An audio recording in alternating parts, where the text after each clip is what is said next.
Well, welcome everyone. It is April 21st, 2021, 5:30, and this is our regular board meeting. So I just want to welcome everyone that's here today. And I'm going to start off with a roll call, but what I'd like to do is make a note that Emily Secord is not available to be here tonight, and she let me know in advance. So let's start off with Joshua Scove. Here. Thanks so much, Josh and Don Norden. Here. Thanks, Dawn. Michelle Weber. Here. Thank you, Michelle. And Stephen Yett. Here. Thank you. Thanks, Stephen. And Susan Cox. Susan also let us know in advance she had a conflict, She texted me. pre-scheduled conflict. Okay, sorry, didn't know that. Okay. All right. Well, I know everyone has a lot of viewing options tonight, so thanks for tuning in. I know there's a lot going on this evening, and so I, as always, just want to say thank you for your time and for everyone being here tonight. So what I will start with, I do have a quick comment for comments from the board president, and I just want to draw attention to something that happened last week that we call United Front. And United Front is a collaboration between LTD, City of Eugene, City of Springfield, Lane County, Willamette Lane, and Springfield Public Schools. And everyone comes together as a group to advocate for funding for our regional transportation and infrastructure. So this was my first time experiencing United Front, and I was incredibly impressed at the partners. And also there was a lot of work done, not just by AJ, our general manager, and Tiffany Edwards, who's our intergovernmental relations manager, but also our lobbyists in DC, both Catherine and Brett. So there's just a really amazing team, and everyone put in a lot of hours. So I want this group to be able to recognize both Tiffany's work and AJ's work, preparing me, and also just making sure that our messaging in terms of what our project priorities are as LTD and our United Front group was very concise messaging, was easy to talk to legislators about, and both AJ and Tiffany had the opportunity to really ask some good questions that will position us really well to receive some additional funding. And our partners had very complimentary things to say about LTD. So I also want to let the board of directors know that as well. And you know, this has been a really fun part of being board president and learning more about kind of the technical side of the world of transportation. And I just want to thank LTD staff for trusting me to be able to be a spokesperson for the agency, and really taking the time for you to educate me on these very specific technical projects. So thank you so much. And I just want to allow our Vice President, Joshua Scove, to say a few things before we move on to the General Manager. Great, thank you, Caitlin. And just on that note, thank you to Caitlin and all the staff who put in a ton of hours with United Front. I know that was a huge amount of work. It should have been easier because you didn't have to travel to DC this year, but it sounds like it was more time, honestly. So thank you. Yeah, I just wanted to make a quick note, and everyone can see this on the website. AJ, maybe I can make you blush. I just want to point out this amazing Portland Business Journal article on you, and I wanted to make sure everyone who is online tonight, either panelists and attendees, to go take a look at this link from the article on from the press release on the LTD website. So AJ is officially a woman of influence. That is the term they use. I feel like it's going to be raining cash for our agency now or something like that. But very seriously, AJ, I wanted to congratulate you and just make sure I nudge other people to go take a look at that. So well done. Awesome. Thanks so much for that input, Josh. I really appreciate that. And round of applause for AJ. Hey, we're so thrilled to be able to work together with you, and we're so proud of all of your accomplishments, and this is such a great recognition. So thanks for bringing that up, Josh. And with that, we do get to turn the mic over to AJ for comments from the general manager. Wait, before we do that, I just want to acknowledge Josh's editorial in the Register Guard. I appreciate seeing that, and I appreciate his voice as always. Thank Yes. you, Don. Great point, Don. Thank you. Yeah, great work, you guys. Way to get LTD out in the community and share all the great things that we're working on. So awesome. Josh, that was a great article. Well, and actually, just before we move on, thank you, Don. And Caitlin, I should say Happy Earth Day Eve today. Tomorrow is Earth Day, so happy one. Do you like this more than Christmas? Be honest. I don't want to sound like a parent, but like every day is Earth Day for me, if I'm going to be honest about it. That was the most Josh answer I could have hoped for. That was great. So, okay, without further ado, AJ, we'd love to hear from you.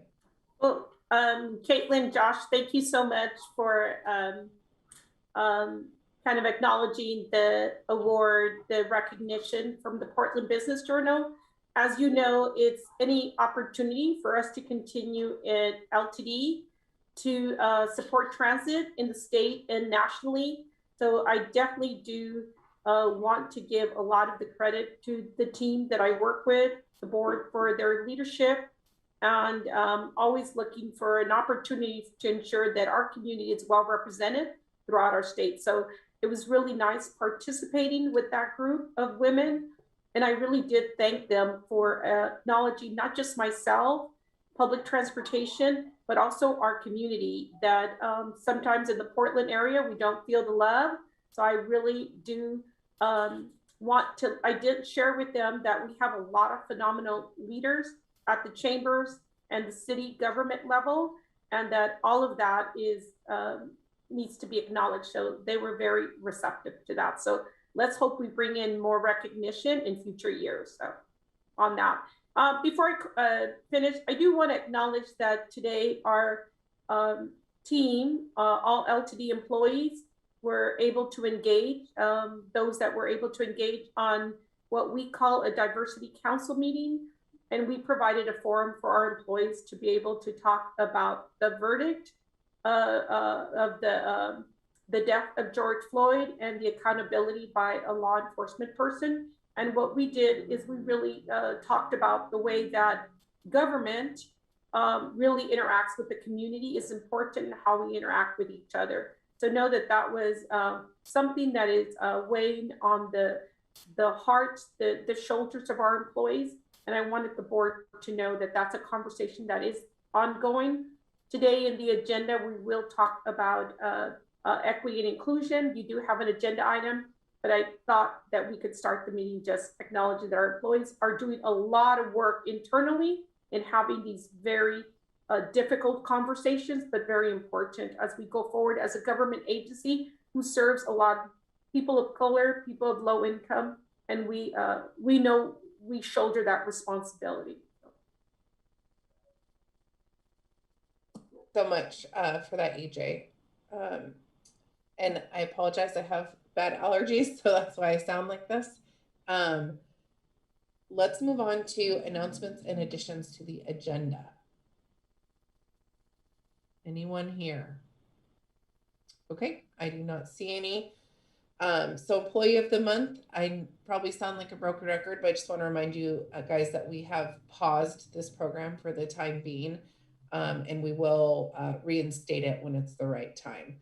So now is the portion of the evening where we get to hear from the public. So it is audience participation. I will turn it over to Camille.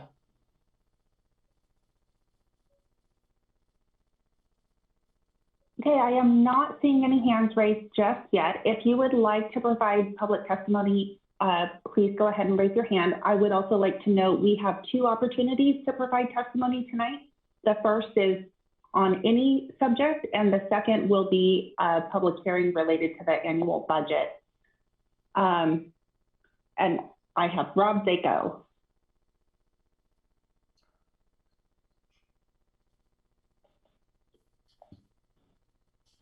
Should I just go? Do you hear me? Sorry, Rob, 1 second here. I am getting the timer up, and that I will let you know when to go ahead and start. Just 1 second.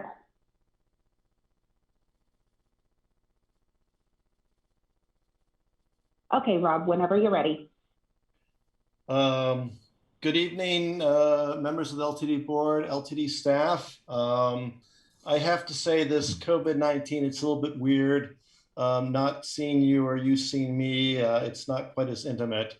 But I hope that you feel best presence with COVID relief monies coming your way with support for electric buses.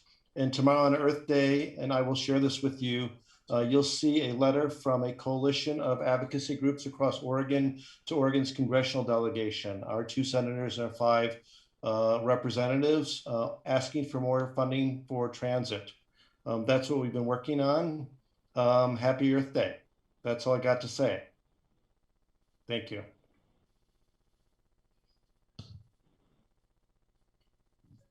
Thank you, Rob. And I am not seeing anyone else indicating they would like to speak at this time. Thank you so much, Camille. So we're going to move on to the next agenda item, which is the proposed fiscal year 2021-2022 annual budget. And Camille, can you remind me, so we do the staff presentation by Christina and then public hearing, is that correct? That's correct. Okay. All right, well, welcome, Christina. We're so happy to have you. And thanks for taking the time to do this presentation tonight. So good evening, board.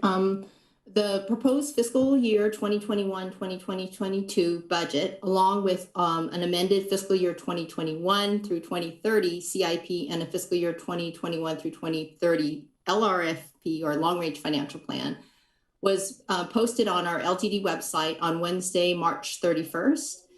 And public comment is being solicited and is welcome until these documents are adopted. The adoption date is currently planned for May 19. And the budget committee met on April 7, and public comment was entertained at the beginning of this meeting. I then reviewed the fiscal year 2022 budget, the amended CIP, and the long-range financial plan in detail, and answered questions that was asked by this combined board and citizen committee. And the budget committee is comprised of all 7 board members and an equal number of citizen members.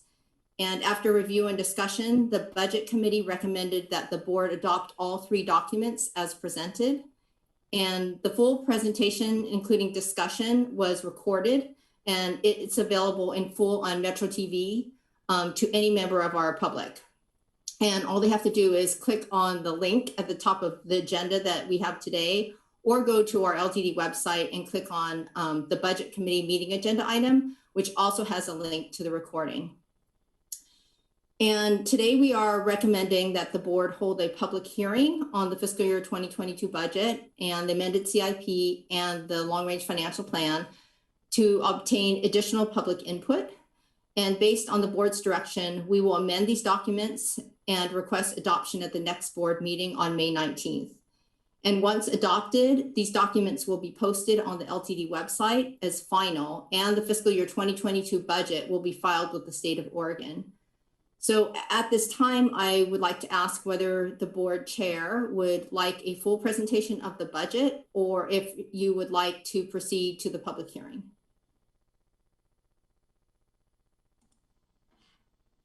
When you say board chair, is that me? That's you, sorry, Okay. Kate. That's No, what it means. that's what I wanted to clarify, me and not the board chair of the budget committee. So I just wanted to clarify that. Yes, sorry. I would like to actually hear from the board. I don't know if I want to make the decision on my own shoulders. Can I hear from the other members of the board? Is that okay? Is that allowed? Yes, absolutely. Okay, Josh.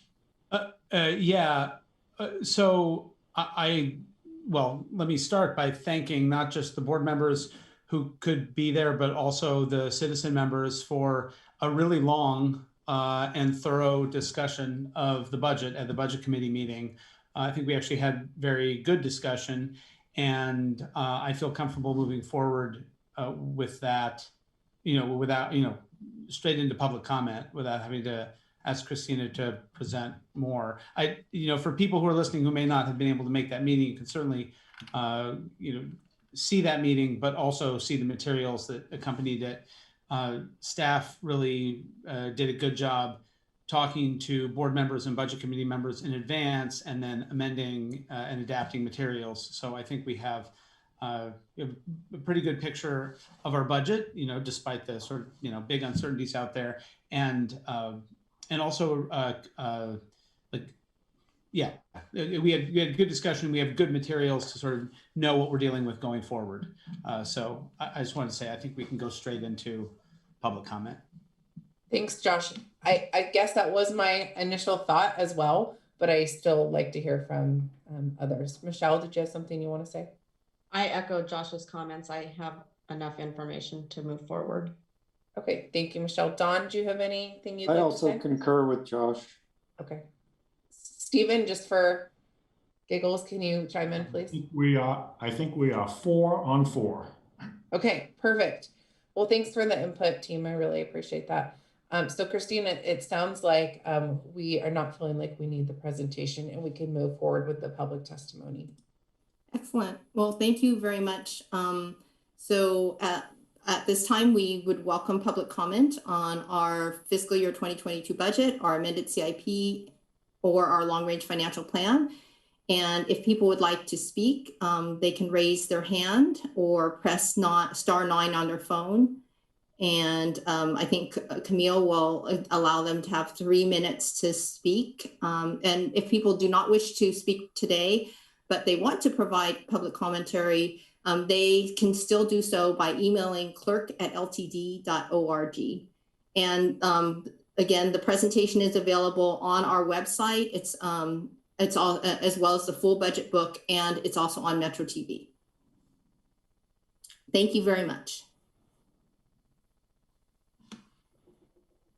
Camille, do you have anyone? I do have one person. I just need you to officially open the public hearing, and then I can call on the public. Okay.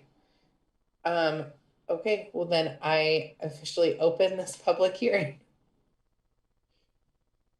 Thank you, Caitlin. And I do have one member, community member wishing to speak, and that is Rob Zako.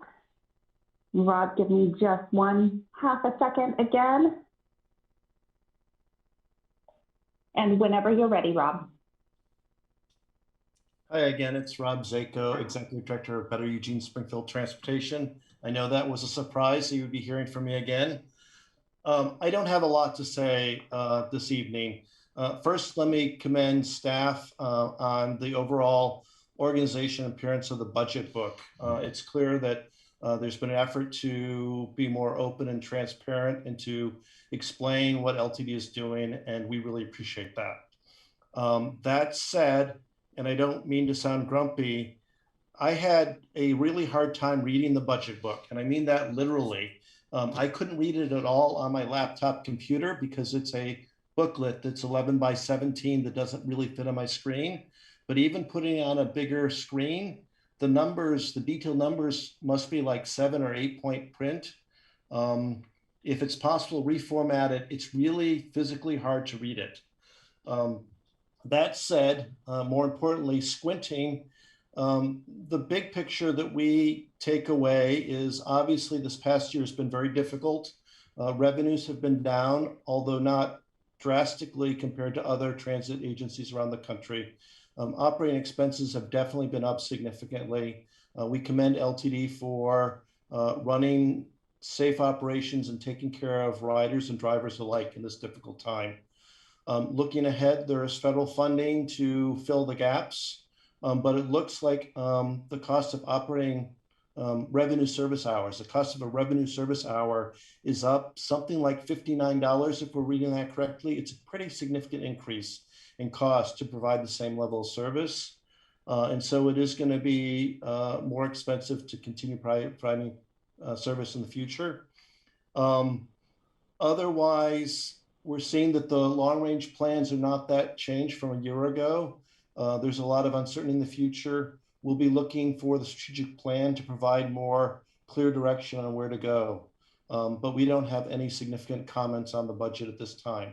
Thank you very much. Thank you, Rob. Thank you, Rob. And I am not showing anyone else that would like to speak. Okay, thank you, Camille. That concludes the public hearing. It's now closed. So the last part of this agenda item is board comments and questions. I know we all got to hear Josh speak earlier, but is there anything else that we need to talk about? This would be the time. Just feel free to raise your hand or unmute yourself. Okay, great. Well, thank you so much. Oh, Josh, go ahead. I was waiting for non-Josh people to speak per your comment. Yeah, the only thing I just want to emphasize to people, I mean, I think this is kind of a reminder for all of us on the board, but it's also for the public as well. A few of us have really made a point throughout the budget deliberations last year and this year, and I think AJ has reinforced this helpfully, that we are coming up with a budget because we need a budget in order to move forward, and we are required by law to have a budget on a particular timetable. But we are going to have to be vigilant and flexible probably in ways that we typically aren't within a fiscal year. And so we should just know, and I think AJ has already foreshadowed this, saying that we are likely to come back and revisit elements of this, as early as late summer or early fall, which we would not typically do, early in a fiscal year. So I just want to remind people of that and feel like this budget is a lot less etched in stone than budgets typically are. That's it. Thanks. Thanks, Josh. Okay, great. So we're going to move on to board member reports. And Camille, I believe Marianne from SPC is going to be saying a few comments tonight, if you're able to let her speak to us. Great. Yeah. Marianne, go right ahead whenever you're ready. Okay, thank you. Good evening, all. Thanks for taking the time to listen to an SPC update. I just wanted to give you kind of a brief rundown of what we discussed at our last meeting. So what we talked about was the mission, vision, and values discussion that's part of the strategic business plan effort that LTD is doing right now. So we took a look at the mission, vision, and values, and overall, we really liked that the mission and vision are brief and simple and memorable, so that is awesome. We liked that connecting was a central theme that really rang true for all of us as well. There was some discussion about maybe something's missing from that connecting element, that it's connecting to what, so that was part of it, food for thought. Another point of discussion was centered on the use of diversity as a value rather than inclusion or equity. So one of our members noted that the values of respect and diversity together make for inclusion. So that might be an area that we could streamline a little bit. We also discussed that the values should reflect behaviors rather than outcomes as defined by the TransPro staff. But it's not always consistent in the way the values are presented. So diversity is an outcome, whereas inclusion is a behavior. Safety is an outcome, caring is a behavior. So again, that was part of our discussion. It might be too far in the weeds to be useful, but that's what we talked about. And then Councillor Evans noted that the strategic business plan should set a social justice framework that shows that we care about the whole community. And that was something we talked about a lot in the meeting, was that we need to show that this is a community effort. It's not just for LTD staff, it's for everybody in our community, regardless of whether or not they take the bus or use LTD's services. And then one of the biggest topics we talked about was that the strategic business plan should really provide LTD staff and the board with a filter for decision making. So I know that the intent is that the mission, vision, and values provide a framework for making decisions. So every decision that LTD makes should be reflected in those values, and should, staff and the board should ask themselves, is what we're proposing to do upholding the values that we stated? And I know that that's the lens that TransPro is taking. So we talked about whether or not the mission, vision, and values are really getting us to be that framework. And we talked about whether the mission, vision, and values are bold enough, and whether it is asking LTD to be the leaders that the community needs to be. And so that's, I guess, kind of an ask from SPC, is that we want to make sure that times are changing, the community is changing, and the mission, vision, and values need to place LTD as a leader. And so we need to be bold. We need to be forward thinking. If these values are kind of too safe, that's not going to help us in the future as things change. And then the last thing that we talked about was the more detailed communications plan that staff put together. We discussed it in depth and in the end voted unanimously to advance that communications plan to the board for your approval. We did make a couple of additions for groups to reach out to that's kind of handled at the staff level, but by and large, we recommend that you approve the communications plan as it is. So that's the rundown, possibly more detail than you needed, but there you have it. Thank you all for taking the time.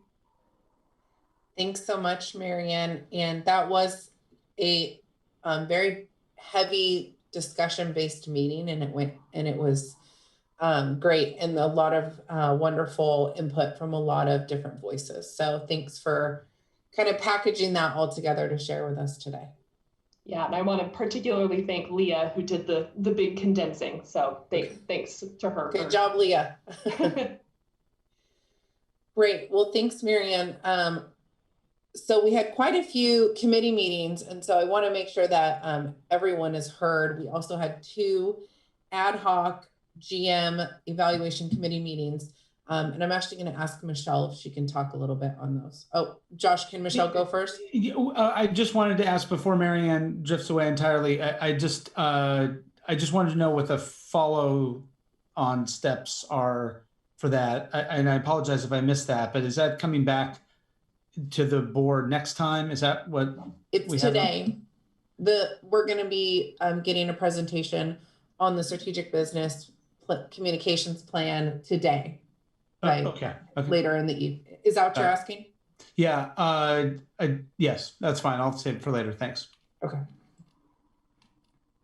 Okay, Michelle, go ahead. Thank you, Caitlin.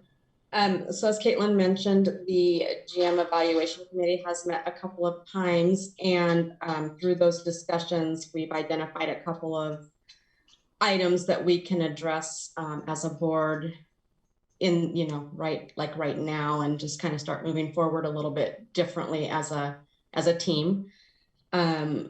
So I'm just going to kind of touch on a couple of thoughts that we have and entertain questions or comments. But one of the areas, we had a high-level discussion about the employee survey, and as of today, I believe AJ still hasn't received any feedback from the board members related to that survey. She's asking that we provide feedback, ask questions, and anything that's concerning to us, or that we just want more clarification, that we reach out to her and give her an opportunity to address those items. Not to have those discussions in a public meeting, because a lot of them could be personnel related, and we don't want to go down that path. But I strongly encourage board members, if we haven't had an opportunity to look through that survey, to do so and reach out to AJ. The other item related to the survey that I found probably most important that we deal with as a board kind of right now is the feedback that was related directly to the board. There were several comments that I think we need to read and take to heart, and figure out how we want to engage in our board meeting conversations and with AJ to help change some of the perceptions that were brought to light in those comments. I think we have a really good opportunity. We have new board members. We have board members that have been here for a while, and I think this is a good chance to get to know each other and just kind of as a team retool a little bit and kind of work towards a different relationship and presentation to AJs and to our public and, you know, LTD staff and everyone who's involved in making LTD this great organization that we're all a part of. The other item directly related to the DM evaluation itself, we may have noticed that the written reports have included updates from AJ related to progress towards her goals. Another item that she has received no feedback from board members on and is asking that we provide that feedback to her, whether it be something we feel she can work on, whether it be just questions, you know, a need for clarifications, that we provide that to her at our monthly meetings. And so you will see we've moved that into its own agenda item, and the expectation would be that we will have those conversations during board meetings and provide that timely, relevant feedback. And, you know, that hopefully will help alleviate surprises at the annual review process where, you know, when we're having these more consistent conversations throughout the time frame that review involves, that we will we'll just have a better outcome and hopefully a much better conversation at that, you know, at that point. And also I think it helps us build a relationship with AJ and you know, just kind of helps us build some trust, which from some observations I have, I feel like we could benefit from building that trust. I welcome any questions or any additional comments from Caitlin. And well said, Michelle. I will make sure to follow up with Emily and Susan. Since this is recorded, I'm going to ask them to make sure to watch so they can also be in the loop, and we're really all on the same page regarding expectations around these updates that AJ is providing. So I'll just insert that. But were there any questions or any quick feedback for Michelle on what she just said? Okay. It's the same for all of us, right? We don't want to go through a whole year at work not hearing anything, and that our annual review we get a bomb dropped on us, right? We you know, so think of it, put yourself in her shoes, I guess, just having that continuous conversation and continuous feedback, no matter if it's positive or what, that gives someone an opportunity to improve. It gives someone an opportunity to grow and build. And so it's just, that's why we're, you know, this GM evaluation committee is really taking a lot of time to really turn this into the best possible process that it can be. And so Michelle, you said that perfectly, but let's really make sure we are reading what AJ is putting out and giving feedback. That's a very important part of our job as the board members. So thanks, Michelle. Anyone else have updates on any other committees that committee meetings they attended?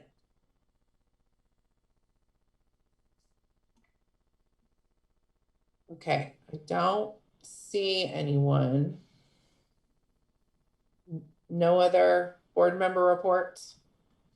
Josh? No, Don, go for it, please. Oh, sorry, Don, I didn't see your hand up.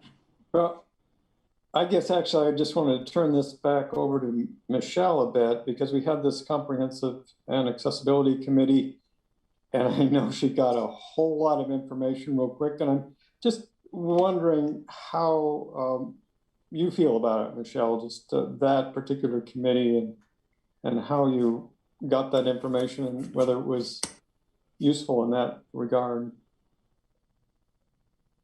Yeah, so acclimating to all of these committees is, you know, a little like drinking from a fire hose, but I appreciate the opportunity to hear from our community members as it relates to what they need from LTD to make their lives easier, you know, as they're trying to travel from place to place. I just look forward to more discussion. I think there's, you know, there were some things that were shared there that I think we can move forward, but I think that there's opportunity for more discussion before we can really act on a lot of what was discussed. Good feedback, Michelle. Thank you. I appreciate that.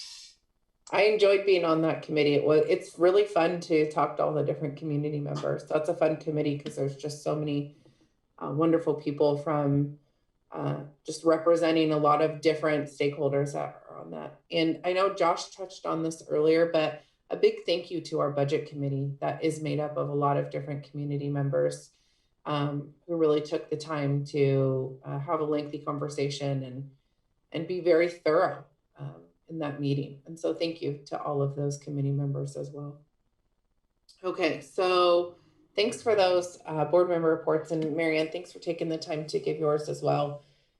We're going to move on to our consent calendar. And so just so we all know, for this month, the consent calendar is, of course, the approval of the delegated authority report for March. And then there's 3 contracts that we're looking at. There's the consulting contract, the pivot architecture, and the upward landscape solutions. So any discussion for the consent calendar? Josh, I see sorry, Stephen, did you want to go first? No, I just wanted to point out that your hand was up, that's all. Thank you. Thank you. So yeah, really quickly, I looked at both obviously the consent calendar here, but then I looked at the contract committee packet, and I'm not suggesting just yet that I want to pull this from the consent calendar, but I was a little puzzled by the second item, the Gloria Gallardo DBA DBS Consulting one. I had some questions about that, and I don't know if the contract committee wants to present or make comments. Emily is the only member who was on it before. Carl and I were on it before, so we've had a little bit of discontinuity. And so what we had been trying to build the habit of doing from the contract committee was letting people know that we had deliberated and what the sort of highlights were. Should I ask questions, or do contract committee people want to pitch in on that? Sorry to put you on the spot, but I realize we don't have continuity of membership at this point. Stephen, what do you think?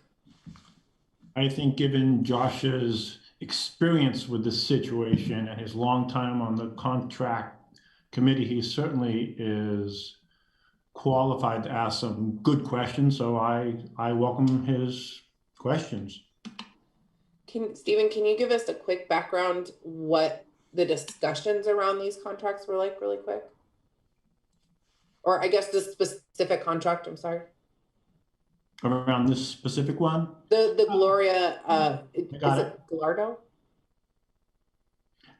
There was just some general discussion about how it came into being, how she was selected for this position, her salary, which has been, or her compensation, which has been static for many years and is predicted to be static going forward. AJ and Christina made some comments about how she feels, how they feel that she does a good job for the agency, and I think that about sums it up. Unless AJ thinks I'm missing some key point there. AJ, do you want to say anything? Yes, actually, Stephen's recollection is correct. The committee asked some really good questions about why this contract is being contracted versus employee driven. We actually would need like 1.5 people to do this work at this point, and Christina has been trying to recruit someone, a full-time employee.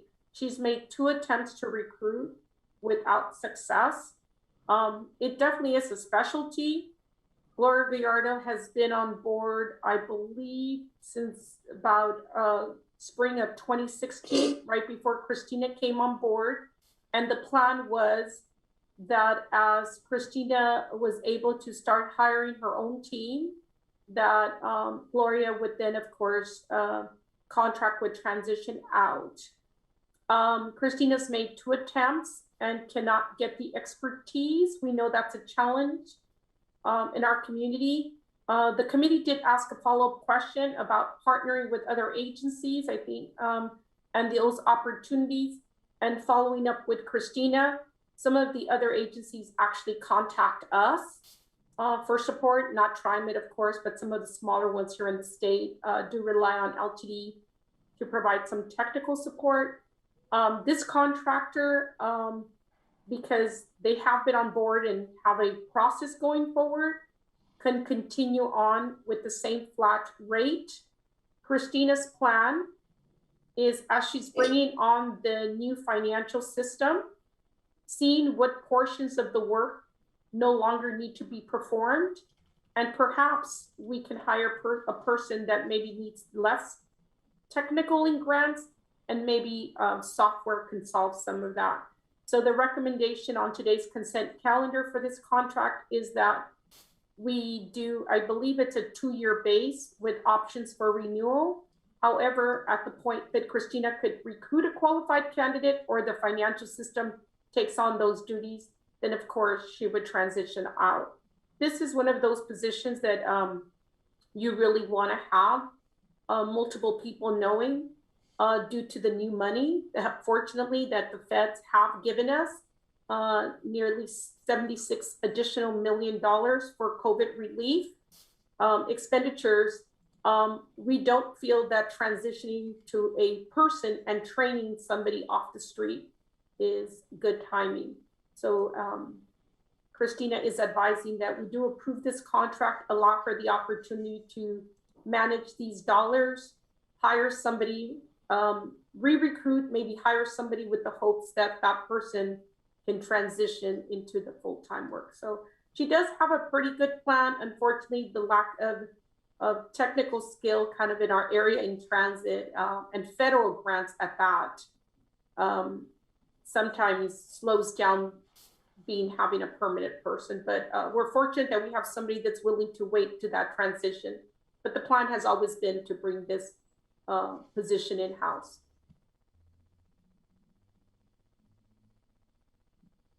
So, Caitlin, can I go ahead? Yeah, the questions. Yeah. Thank you, AJ. That starts to answer some of the questions I had. I guess just for context, let me sort of describe this, and then Christina or AJ or others, I mean, you step in if you think I'm not characterizing this right. But for so a few things that are kind of important here.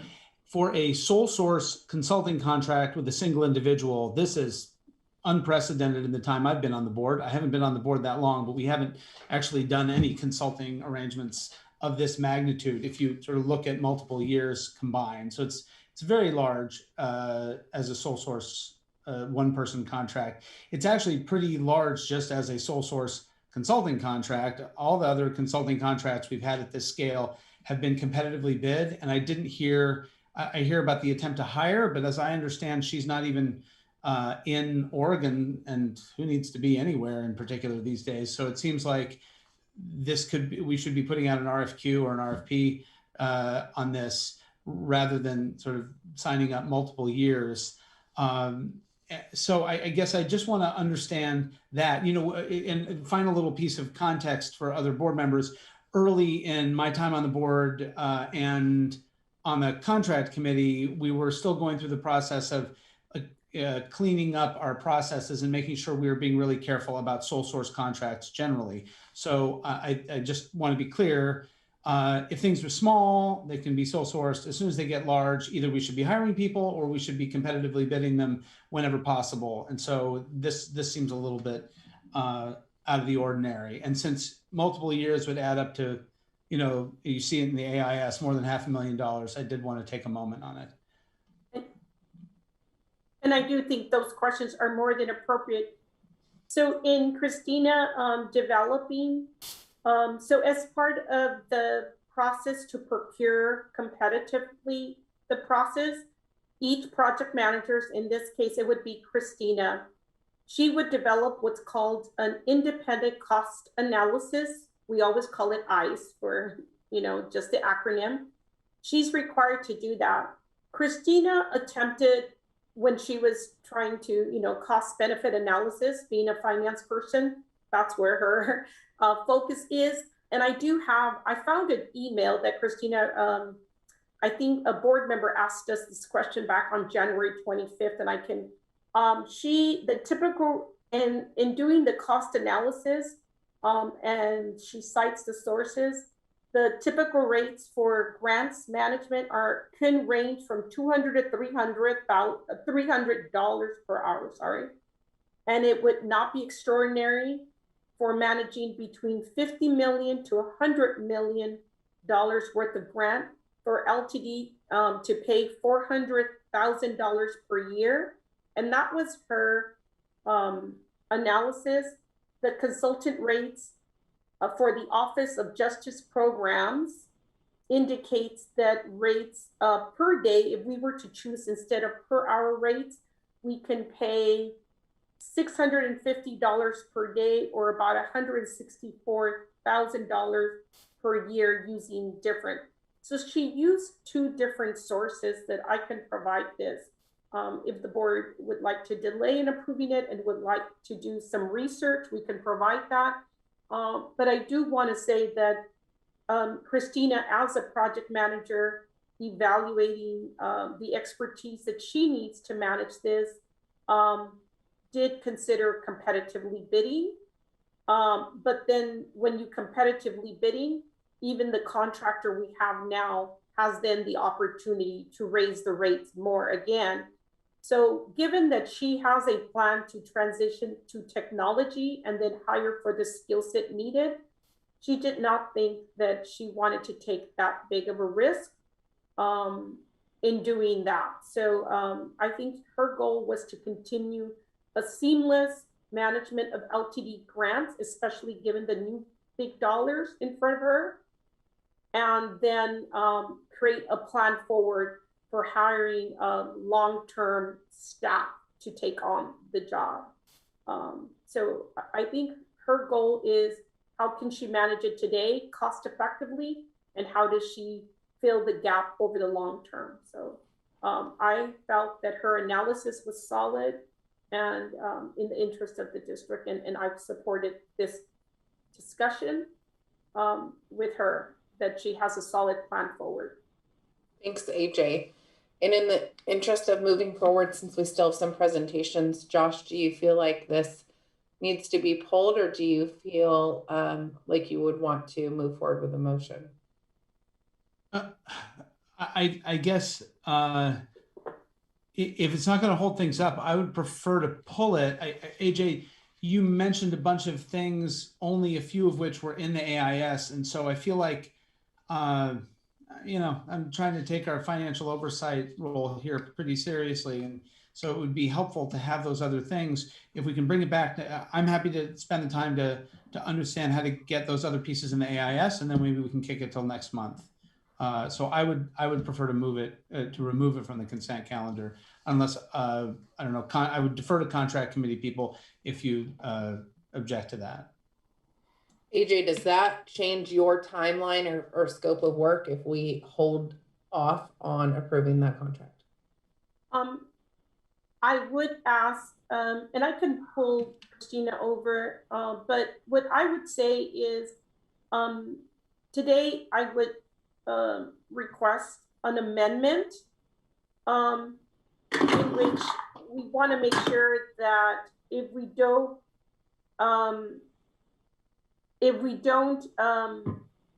approve the contract today as presented, that the board provide me just the authority, if this contract is expiring, to continue on a month-to-month until I can bring this back to you next month. I just don't want any expiration, and then if the board determines that even with the additional information, they would like a different course, that allows us a month-to-month, allows us to continue the contract while preparing an RFP forward. And Kristen, I know our attorney may want to chime in, so I do want to say that. So I appreciate Josh's comments about the sole source, because that was something that we were working on a while ago. And this does meet the legal criteria to do that, but I also wanted to just throw out an alternative option that might address Josh's concerns, but allow it to move forward today, or what AJ has suggested is also a good option. So a little while ago, the board adopted a personal services policy, and there's authority under Oregon law to do that. And Kalina can tell me if I'm wrong for federal law here. So because I'm just trying to read this while you all are talking. But we can award a contract for personal services, which this would fit, because she has specialized and unique knowledge, and we can award that without competition. So I looked at the policy, and it's pretty clear that this contract would meet those requirements. So if it being a sole source is a concern, there is an ulterior way to do that, although I don't know whether we're using federal or state funding for this contract. We are not. We are not. Federal? Okay, No, so then we would be totally fine proceeding in that manner. So I just wanted to point that out for consideration during this conversation, or alternatively what AJ proposed, and then we can come back to the board or the contract committee with some options. Stephen, you have your hand up.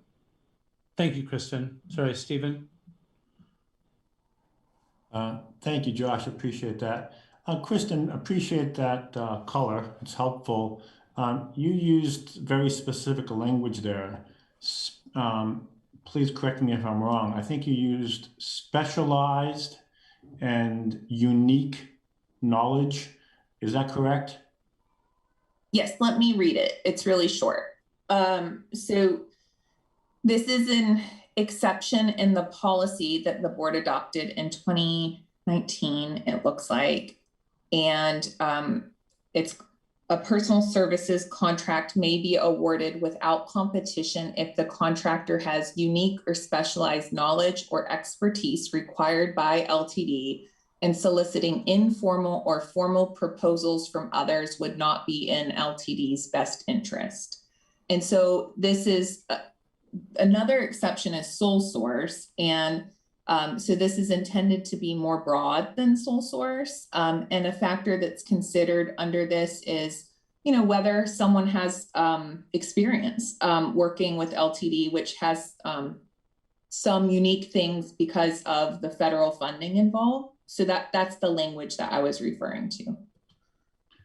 Okay, that is very helpful. Thank you. I guess because we all want to be doing the right thing and we don't want to get LTD in any trouble, even though we aren't using any federal or state dollars to pay this fine woman for her fine work.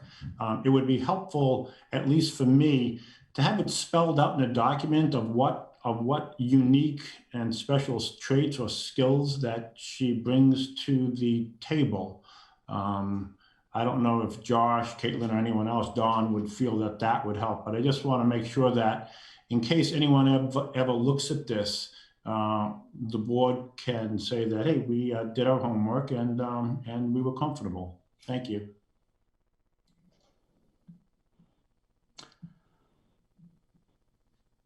Oh, Mark, go for it. I was about to. Yeah, I'd just like to kind of piggyback on Kristen said and what Stephen was asking as far as her specialized knowledge and skills. So we've gone out twice for this position and we can't find it in the marketplace, right? Because people just don't have the skills. And then, and this person has 20 plus years of federal grant management experience. And she has 5 years experience with us. So she knows federal grants better than anyone I know in the industry, to tell you the truth. And she has saved us more money than she's cost us. She makes sure that our grants are spent down, drawn down properly, and that staff are making sure that they're managing their projects properly. So to bring somebody in and try to bring them up with the knowledge and skills that she had, it just wouldn't be beneficial to LTD. Well, it sounds like we really lucked out by getting her, that she's a unicorn in the US in all 50 states. So that's fabulous. It is that fabulous. Caitlin? Okay. Yeah. I'm nodding at you to go. Okay, sorry. Okay, that's very helpful context, Mark. I guess then what feels like it's missing, and again, like I keep saying, it's not that this is inappropriate, it's just problematic, and we should have a strategy to deal with the problem, and not just do a Band-Aid of a sole source. If that's really true, then all the more reason that we should be doing an RFQ to like sort of figure out what the competitive landscape is. And all the more reason to be accelerating the process of developing that capacity in-house. The way you described it, Mark, it feels very vulnerable.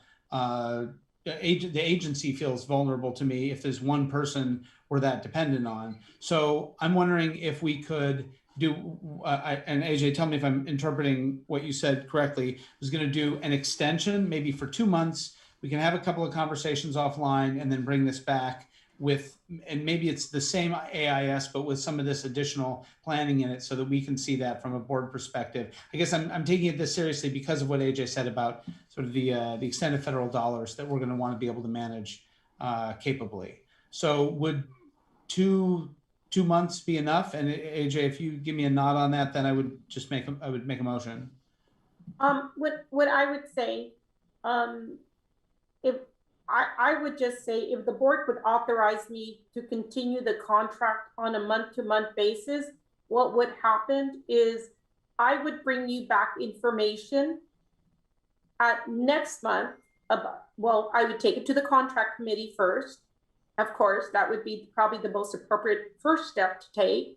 Talk about those special qualifications that could meet the requirements that Kristen mentioned. We could also provide what the timeline would be in recruiting in an RFP for this position. And at that point, we would, the contract committee could make a recommendation whether to move the contract for approval to the board or RFP. So then I would bring that in the meeting in May. And if the decision by the contract committee was recommend that we purchase it, I could continue a month to month as the RFPs continue. So that could take, so many months to do that. But our goal is to follow our standard procurement and move forward. We don't want to hold this up. Our goal, of course, is to bring information to the board. Okay, I want to say thank you to AJ. I think we do need to start moving this along. Can we figure out how to word that as an amendment? Yeah, I was going to suggest I would make two motions. I would remove this from the consent calendar. Need everyone for that, and then I would move to authorize AJ to do this month to month under the current terms. And can I forge ahead with that, Caitlin? Yeah, why don't you make the first motion first? Okay, I move to pull contract number 2021-25 from the consent calendar. Do we have a second? Second. Thanks, Stephen. So moved by Josh, second by Stephen. We'll do a roll call vote. Michelle Weber? Yes. Joshua Scove? Aye. Don Norden? Aye. Stephen Yett? Aye. Okay, I also vote aye, so that passes unanimously. And then Josh, if you want to make the second motion. Sure, I move. We actually need to we need to approve the amended consent calendar first and then approve the amended contract. Okay, but we just pulled it from the consent calendar. So you pull from the consent, approve the changed consent, and then move back to the item that you pulled from the consent. Okay, yeah, sorry, I was gonna do that. Sorry about that. Okay, can anyone make that motion to approve the amended consent calendar? So moved. Okay, do we have a second? Second. Thank you, Stephen. We have Josh made the motion, Stephen second, and then we'll do roll call. Michelle Weber. Aye. Joshua Scove. Aye. Don Norden. Aye. And Stephen Yett. Aye. And I also vote aye, so thank you. That passes, and then let's do the final motion. Sure, I move to authorize the general manager to continue contracting with Gloria Gallardo, DBA, DBS Consulting under the current terms on a month-to-month basis until further notice. Camille, is that acceptable? Give us a month, Josh. Come on, take us. Yeah. Give us a month. Yes. Okay, great. Do I have a second? Second. Thank you, Michelle. Let's do a roll call vote. Michelle Weber. Aye. Joshua Scove. Aye. Don Norden. Aye. And Stephen Yett. Aye. And I also vote aye. So once again, it passes unanimously. Okay, thanks for that. And thank you, everyone contributing to that conversation. So we're not out of the contract woods yet, gang. We still have one more to talk about. So our next agenda item is contract number 2021-09, and that is the new flyer contract. And is Kelly here? There's Kelly. No, so nice to see you. So I'm going to turn it over to Kelly. Wonderful. All right. Thanks so much. I appreciate being here. Again, my name is Kelly Hale. I am LTD's Sustainability Program Manager, and I work in the Fleet Management Department with Matt Imlach.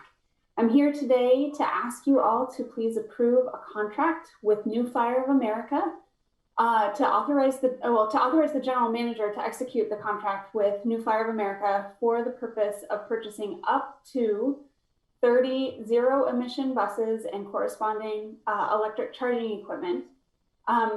Just for the record, this is a contract in excess of $31 million. And for the record, we talked about this extensively in the contract committee, but the definition of zero emission includes both electric vehicles as well as hydrogen fuel cell. This provides us flexibility for, as we all know that we've begun the fleet procurement plan project, it would give us the flexibility to understand the results of that project and move forward at that time. We had a very robust conversation during the contract committee. There were a few questions that came up at that time. AJ followed up to all of you by sending an email with some additional information. A couple of questions came in just before the board meeting. So I'm going to pass it along to Colina, who can follow up with you about the status of the industry as a whole in addressing workforce diversity issues through the American Public Transit Association, or APTA. And then she can pass it back to AJ or Mark to address any other additional questions that you might have.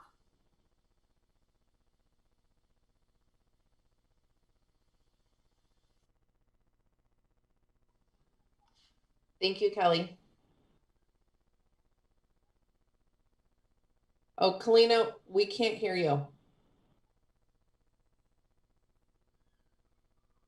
We still can't hear you. We see your lips moving, so we know you're talking, but we can't hear you. Okay.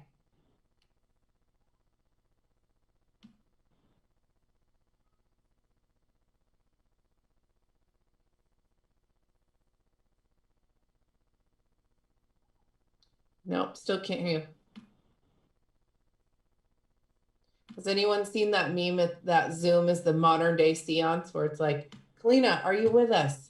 Can you hear us? That's very funny. I feel her spirit here. Okay, we will keep trying audio. Okay. You got it. Yeah, you did it. Okay. I apologize. So you're gonna hear my 2-year-olds in the background.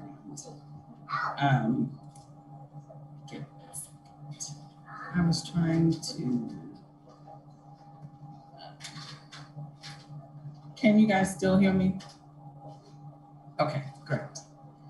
So we have been involved with APTA's Diversity, Equity, and Inclusion Council, as well as the Workforce Development subcommittees with APTA to stay on top of what's going on in the industry as a whole regarding workforce diversity. I think we shared with the board in an executive session, as well as talked extensively about this in our contract committee regarding some concerns around this contract and workforce diversity as it's concerned, and whether or not those things aligned with LTD's overall mission, vision, and goals. And so we feel very confident in our partnership with New Flyer, also between New Flyer's involvement with the American Public Transportation Association and the commitment that they've made to us, LTD, as a partner that we feel fine with moving forward with the contract as is. We've also been in contact with the state of California, whose contract we are piggybacking from in that regard. And we've had some conversation just in terms of how we would hold New Flyer accountable. But also New Flyer made some statements to us that I believe in terms of their position in the industry, it is to their advantage, I'd have to say, to work on this. And just even before the publication of the particular study that was brought to our attention was brought out, they had begun to do some mitigation in their Anniston factory.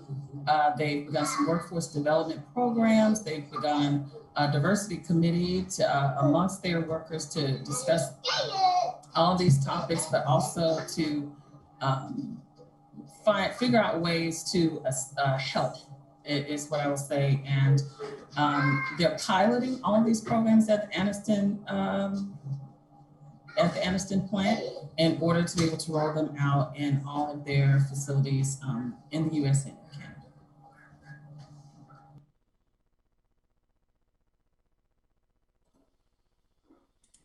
Thank you so much, Kalina.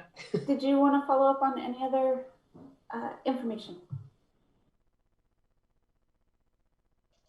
Yeah, it looks like AJ is oh, there she is.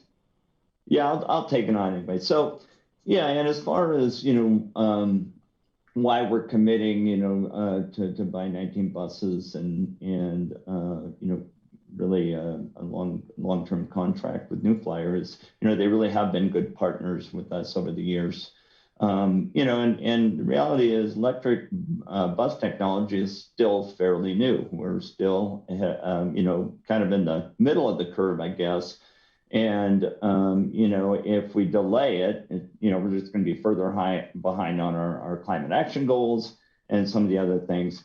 And the reality is we always have an opt-out clause in our contracts, and if we get down the road a little way and decide, no, there are other manufacturers, we just saw a Gillig bus here a couple of weeks ago, very nice bus. They're a well-respected company also. And so, we do have options going forward, but, we've got, New Flyer's set up. They've just given us 11 buses that seem to be just fine buses, and we have confidence that they'll deliver 19 as required. Thanks, Mark. I do want to bring attention to Emily had sent out an email, and this was not a topic that she had any questions or concerns on. So I just wanted to share that with board members as we're moving along this process. Mark, could you just touch really quickly, what's that testing look like for those 11 buses, because I believe they're not in service yet, and how does that build confidence in New Flyer? Yeah, they're, any new bus, there's, you have to have a checklist of things that need to be fixed, and, they're working through those, but they're out testing them fully. And Matt can answer this, or Kelly, are there any in service yet? I think they're waiting for something on those, but Kelly might be able to answer that. Sure. Yeah, we put our first bus on a revenue route yesterday, I believe, and It's still in testing mode. So our approach is to be able to put the buses in service, but in routes where we're going to be able to collect data and test them, to be able to continue collecting the information to identify exactly the energy consumption per mile and how they perform. We're doing that in a very safe way. We've already ensured that the buses technically perform just fine, and now we're just providing some additional range information. So the buses are safe. They're have been accepted and are available for service, and then we're doing the additional range testing while they are in service. So we did that for the first time yesterday.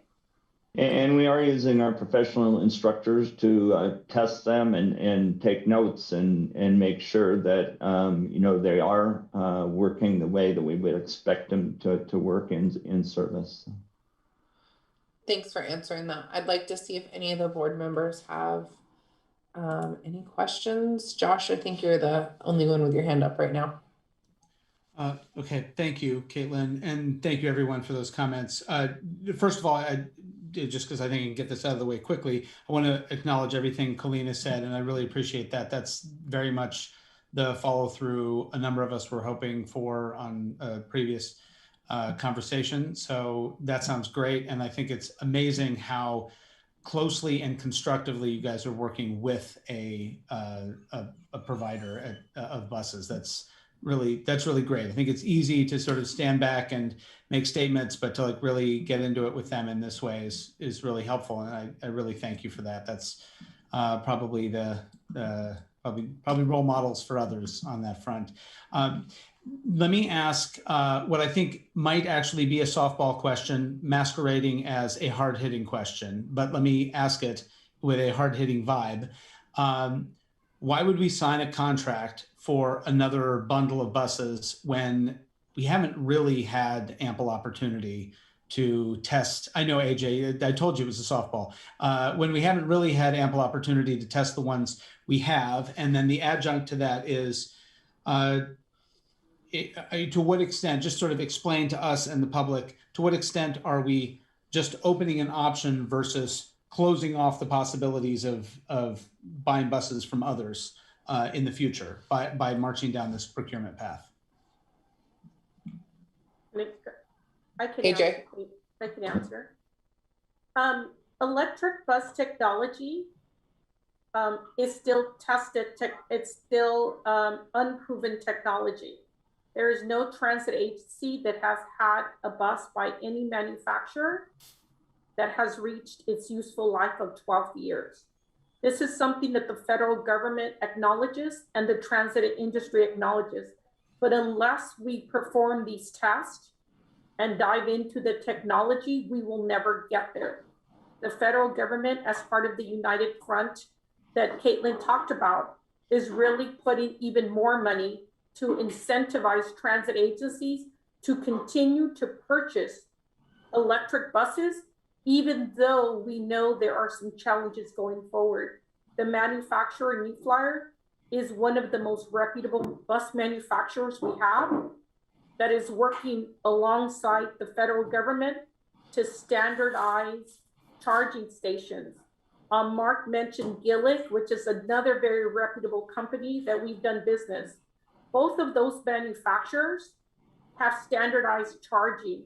So if LTD were to not procure all of the buses, what would happen is we can purchase Gillick buses and use the same charging. So we are dealing with a bus manufacturer that is reputable nationally and stands by their product. But we do want to be very clear that if we wanted to stay with diesel buses or hybrid diesel for the next 5 years, that would be the safe route. But we do not believe that that's the right. But I'm saying this because there's people in the audience that could also be wondering why we're doing this. But I do think this board really understands that. And I think, Josh, you're one of our board experts or resident state experts on that. So I do welcome more information from you on this. Yeah, so I appreciate that, AJ. Yeah, and I want to be clear. I was definitely not asking, why are we doing electric buses? There are plenty of reasons to be doing electric buses, and I've repeated them ad nauseum in this very setting. I think what I'm asking is, when we have made a sizable order from a particular vendor, why are we making another order before we've had a chance to use those? And I guess I'm trying to figure out, not just a chance to use them, a chance to assess that first wave of buses. Is it that we would lose our spot in line? Is it that we would lose the chance to procure on a schedule that we know we need to procure some buses at some point? Why, would we also lose the chance to go after another vendor's buses if we commit to this one? I mean, I'm asking this, you guys, because it's over $31 million that we're talking about. So I think it's worth being clear on exactly why we're doing this right now. All of those are correct. There's a lot of moving pieces with the federal government putting a lot of dollars towards electrification. Yes, everybody is competing for these dollars. We could definitely buy the first 11 from New Flyer and then not award and maybe buy the next ones from Proterra or Gillig or another bus manufacturer, and we're back to the same place. That would definitely not accelerate the reducing our carbon footprint. It would take us a long time to get there. We originally set a 2035 deadline, and I do remember that board members at that point wanted 2030, and I was like, we can't do it that fast. The technology is not there. So what I will say is, we would be in the same spot if we ordered from another bus manufacturer as far as testing and the same uncertainties, but it definitely would put us far behind getting off of a fossil fuel. So, Mark, oh, sorry, I didn't mean to interrupt you. Go ahead. I was just going to see if Mark had anything to add to that. And then I really want to see if other board members have comments on this.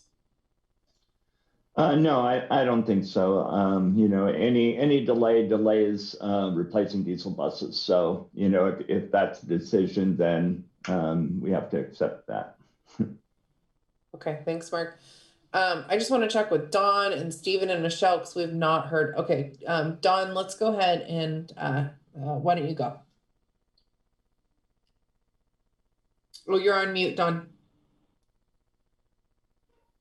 I want to check back with Callie on the hydrogen buses. Essentially their equivalent in our reducing our zero gas export, but does that make any difference if we're buying from New Flyer or another vendor if we're using hydrogen? It's a great question, Don. The reason I brought up hydrogen fuel cell is just because of the definition that we put into the AIS. So you can see that this contract would give us the flexibility to buy either electric bus or hydrogen fuel cell. The fleet procurement plan will help us decide which technology is going to complement our fleet of electric buses. The climate action policy statement that you passed last June said we need to have at least 25 buses that are electric, and we've committed to purchasing up to 30. And this would go, beyond that. And so this could be an option depending on the results of that fleet procurement plan. There are very different carbon consequences of choosing one technology over another. And so that's what the fleet procurement plan will weigh, the trade-offs of the tailpipe emissions. Both electric and hydrogen fuel cell have zero tailpipe emissions, but the life cycle emissions can be different, and there can be other implications financially in terms of the infrastructure we need to put on our site and how they can meet our service. And that's what the fleet procurement plan will help us understand, the differences between all of those trade-offs. Dawn, did that answer your question?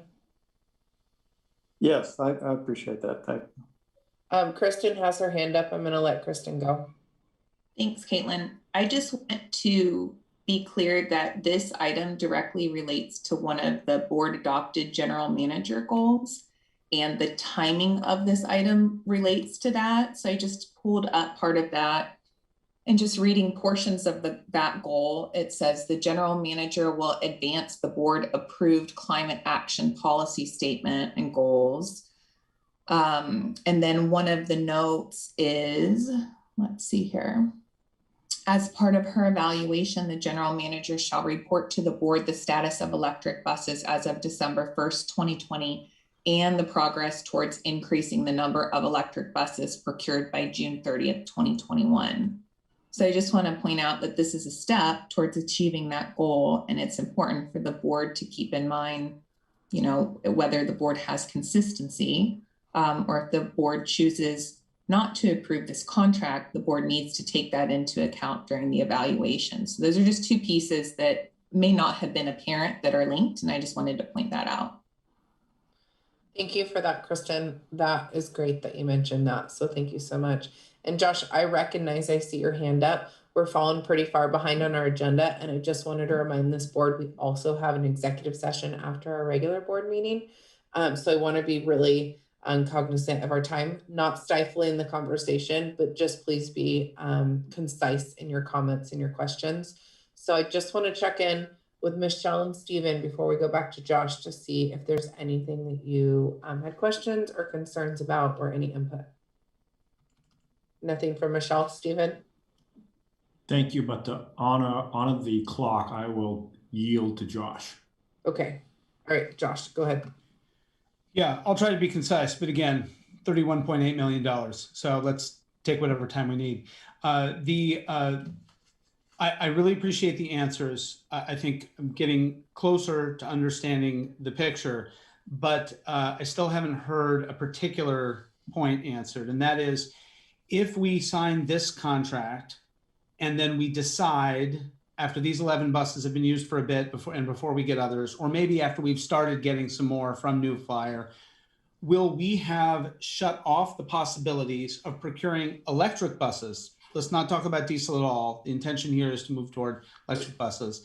Will we have shut off or slowed down the possibility of procuring other electric buses from other manufacturers? There's sort of new possibilities every day, as Mark brought up by mentioning Gillig, which was not a possibility for us when we first got these buses. So I just want to understand the extent to which we're really inflexibly committing to New Flyer, or committing in a way that would make it difficult for us to procure from other sources in the future.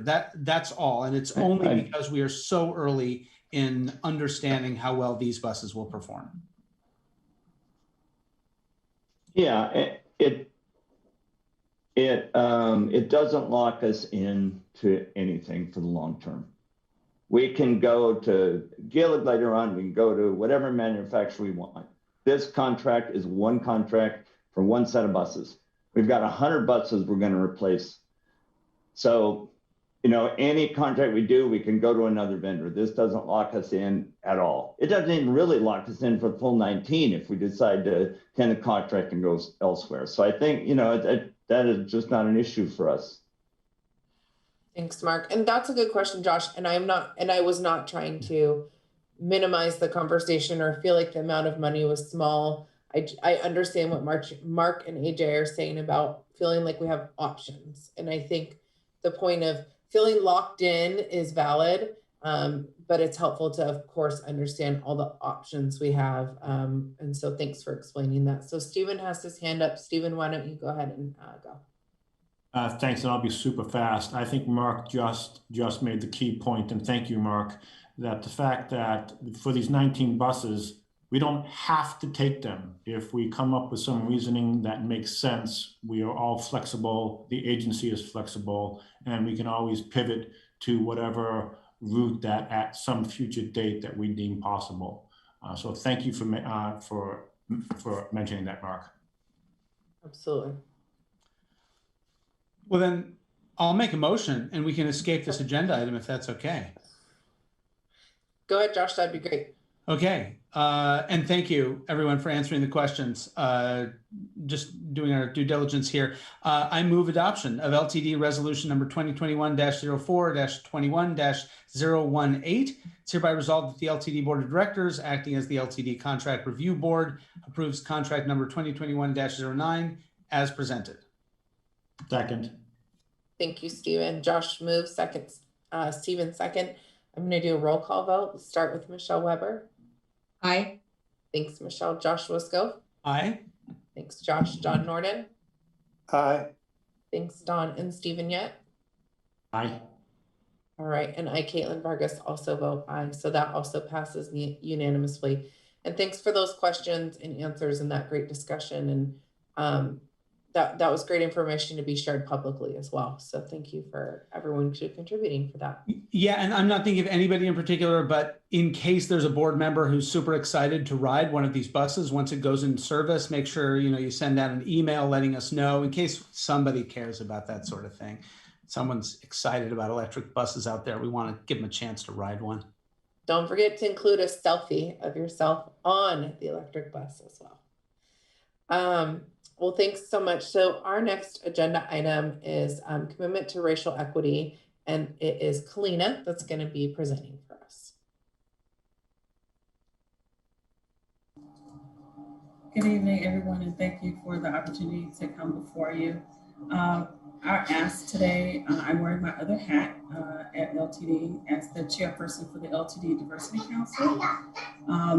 As we have provided in our milestone report in January, the district has had a long-standing commitment to diversity, equity, and inclusion, which didn't just start in 2005, but in 2005, the Board of Directors chartered the Diversity Council as advisory to the board in all matters diversity, equity, and inclusion. And actually, if you take a look on the at the board directive alignment, this is directly from one of our board policies in regard to the board stance in that way. We've been working diligently since January of last year, moving several initiatives forward. And one of those major initiatives, as we reported in January, is to be able to participate in the American Public Transportation Association's commitment and recognition program regarding racial equity. We provided a link to the final document that was just recently adopted by the Board of Directors for APTA. And hopefully you've had a chance to take a look at that.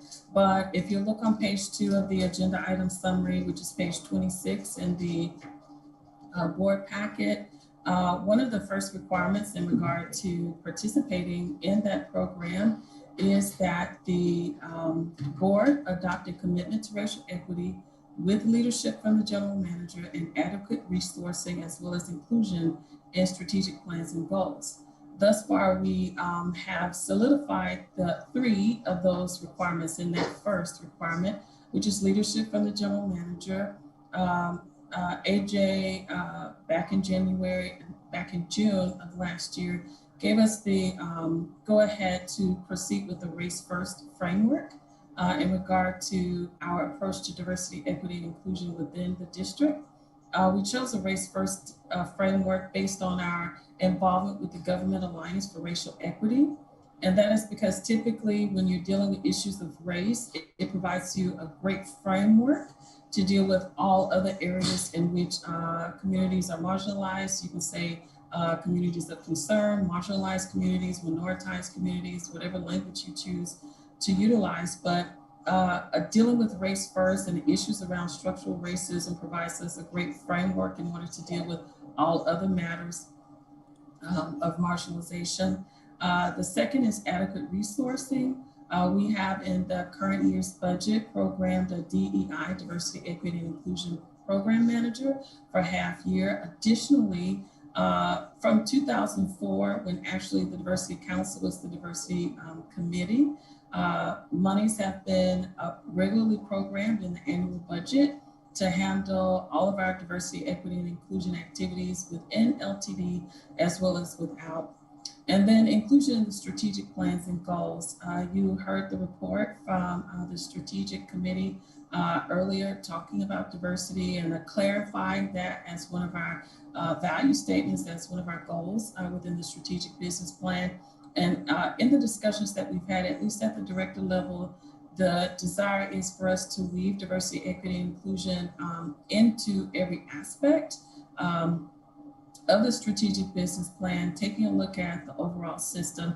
And you'll see that represented in the bullet points that we've asked you to authorize AJ to move forward with. I would like to say that these are things that this is really a codification of what we've already been doing. I don't see this as a brand new thing, a brand new commitment. You know, maybe it's a recommitment. We can state it's a restatement of what we're doing, but definitively, we have to have this written down, right, in order to engage. We have had preliminary conversations with the program manager that is leading the active program, and we have tentatively been accepted to be a part of the pilot. The importance of that is most of the programs that have already been accepted to be in the pilot are from large organizations, are from large transit agencies. And ultimately, I had the conversation to discuss what the advantage would be in including LTD, a mid-sized transit agency, in seeing how we would put forth those things and push racial equity in transportation forward. Your alternatives to adopting the commitment today are to deny adoption of the commitment to racial equity altogether or to delay it. Maybe you say, Kalina, we don't like that language. We'd like to clarify some of the language. We'd like to change some of that. But it is our ask today that the board does adopt a commitment on racial equity. Thank you. Thanks so much, Kalina. Does anyone have any comments or questions for Kalina?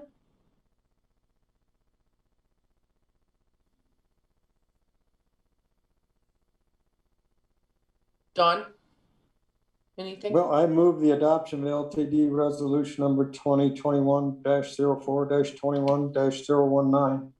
Second. All right.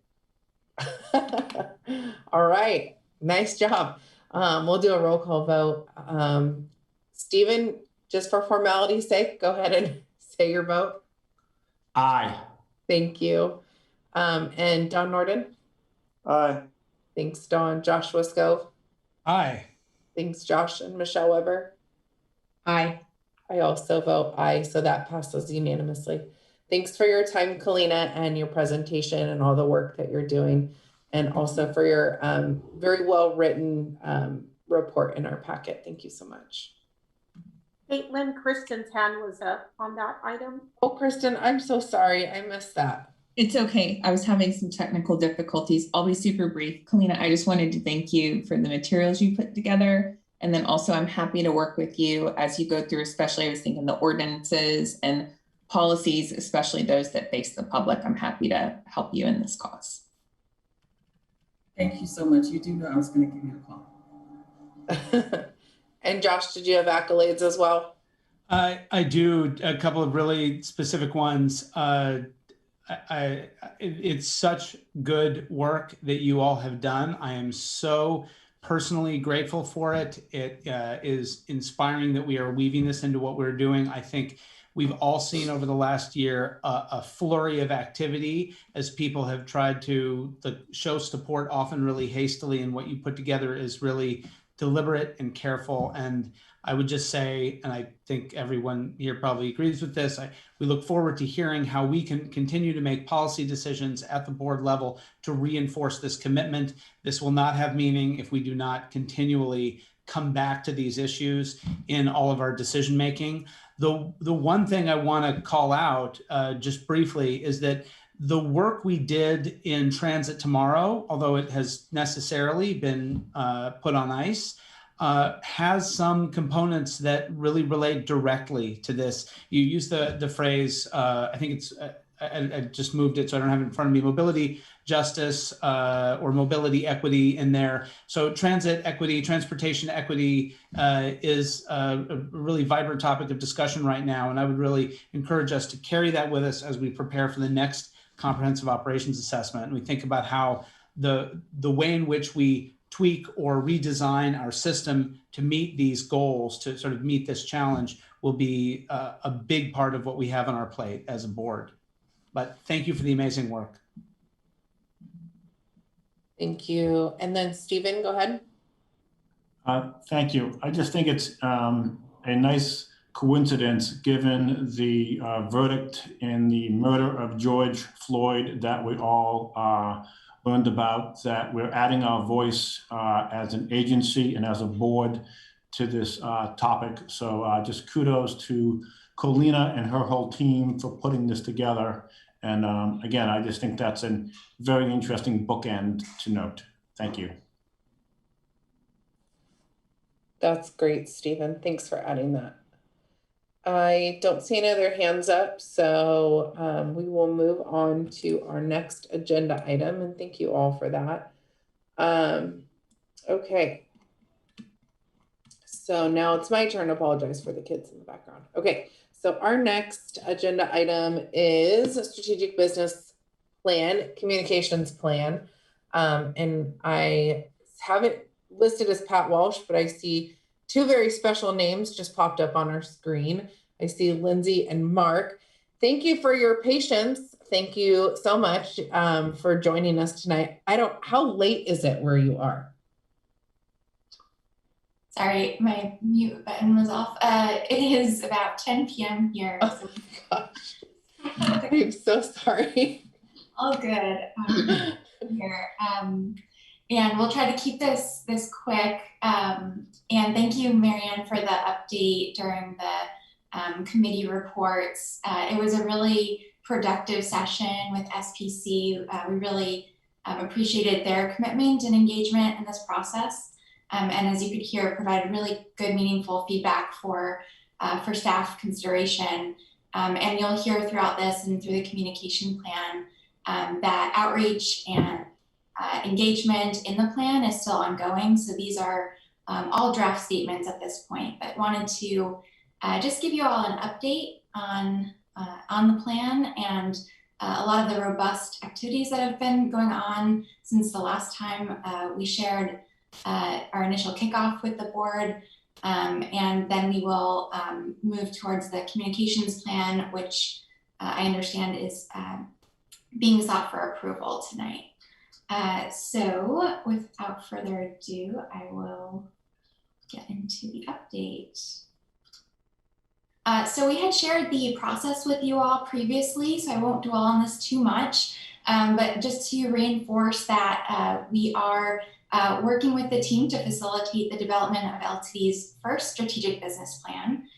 So it's really a plan that will seek to be actionable and practical going forward. You heard Marianne actually speak to this becoming a useful tool for decision making. It's also really important in providing alignment within the board, the management team, and the entire organization to all be understanding how work is strategic and supporting the ultimate achievement of the mission and vision. So we have started at that place of refreshing the mission, vision, core values, and overall success outcomes. We're also working really collaboratively to identify performance metrics and tactics, thinking about things that LTD does today that are aligned with the strategic areas of focus, but also some new areas, how to work more efficiently and identify new processes internally to be able to deliver really high quality service to the community. You saw that task 3 is around the communications plan. That's really been a concurrent task. And then it all comes together into this final plan for board adoption. And again, it will become really a living document and a tool for accountability, and also to continue to improve and see how actions and tactics are actually impacting LTD's ability to deliver outcomes that matter to the community. This is the detailed schedule, and we did want to update you all that the original plan had the board adoption targeted for June. But as a result of a lot of feedback, we have actually pushed this back by a month for board adoption in July. And that's really to allow for much more engagement in the process, both with the SPC as well as broader voices within the community, as well as different work groups within LTD. And we also just provided this in the AIS a Gantt view that was requested to see how some of these tasks lay out over time. So if you have any questions, we're happy to answer those as we go through this. Thank you so much, Lindsay, for that. I'm so sorry, you guys. I also wanted to call attention to Pat Walsh. And Pat, can you really quickly introduce our speakers? That is my mistake. I forgot and I skipped over that part. No worries, Caitlin. But I'm Pat Walsh. I'm the Public Information Officer for LTD. Really what we're here to do tonight is to do three things. One is part of it you're getting right now is a review of the Strategic Business Plan Initiative from TransPro. And with us tonight is Lindsay and Mark, both of whom I think you're fairly familiar with. The second thing that we're going to do tonight is we're going to walk you through the communications plan for the Strategic Business Plan. And that Strategic Business Plan, communications plan was developed in collaboration between both TransPro and LTD, and not just the LTD marketing and communications team, but also other LTD committees contributed to this initiative. So the Diversity and Equity and Inclusion Committee and others as well. We also took this plan, as you also heard earlier this evening, to the Strategic Planning Committee. We took it to them twice, and both times we received excellent feedback from them, and we were able to integrate their suggestions into the plan that you will see tonight. As I think Mary Ann stated, none of the suggestions were huge. They were small, but they were important tweaks. And we appreciate the committee for their time and care with us on the two times we were before them. And then the third thing, which is an unusual thing for us, is that we're going to ask you to vote and approve the Strategic Communications Plan. Typically, particularly for the new board members, we don't come to you with a communications plan to be approved by the board. But because the Strategic Business Plan is so important and it really sets the direction for where we're headed as an agency, we want to make sure that you understand and are bought in on the plan that we've established. Now, Lindsay makes a couple of really important points. One of them is that this communications plan that they'll present, and our team will be able to answer questions with Lindsay and Mark, is that this is a living and breathing document, which means that we have some firm foundations of things of communications initiatives that we need to accomplish. But we also need to be flexible enough to take advantage of unforeseen opportunities. So with that, I'm going to turn it back over to Lindsay, and she'll take you through the rest of the business plan initiative, and then you guys can just go right ahead and go right into the communications plan. So anyway, that's what I know. Thank you, Pat. Sorry about that. No worries. So just a segue into the role of the board in strategic planning, we shared this early on in the process, but thought it would be worth just touching on again. I'll remind you of the steps in the process and how that all fits together. And then I'd love to invite Mark on our team to share a little bit more clarity around the role of the board in strategic planning.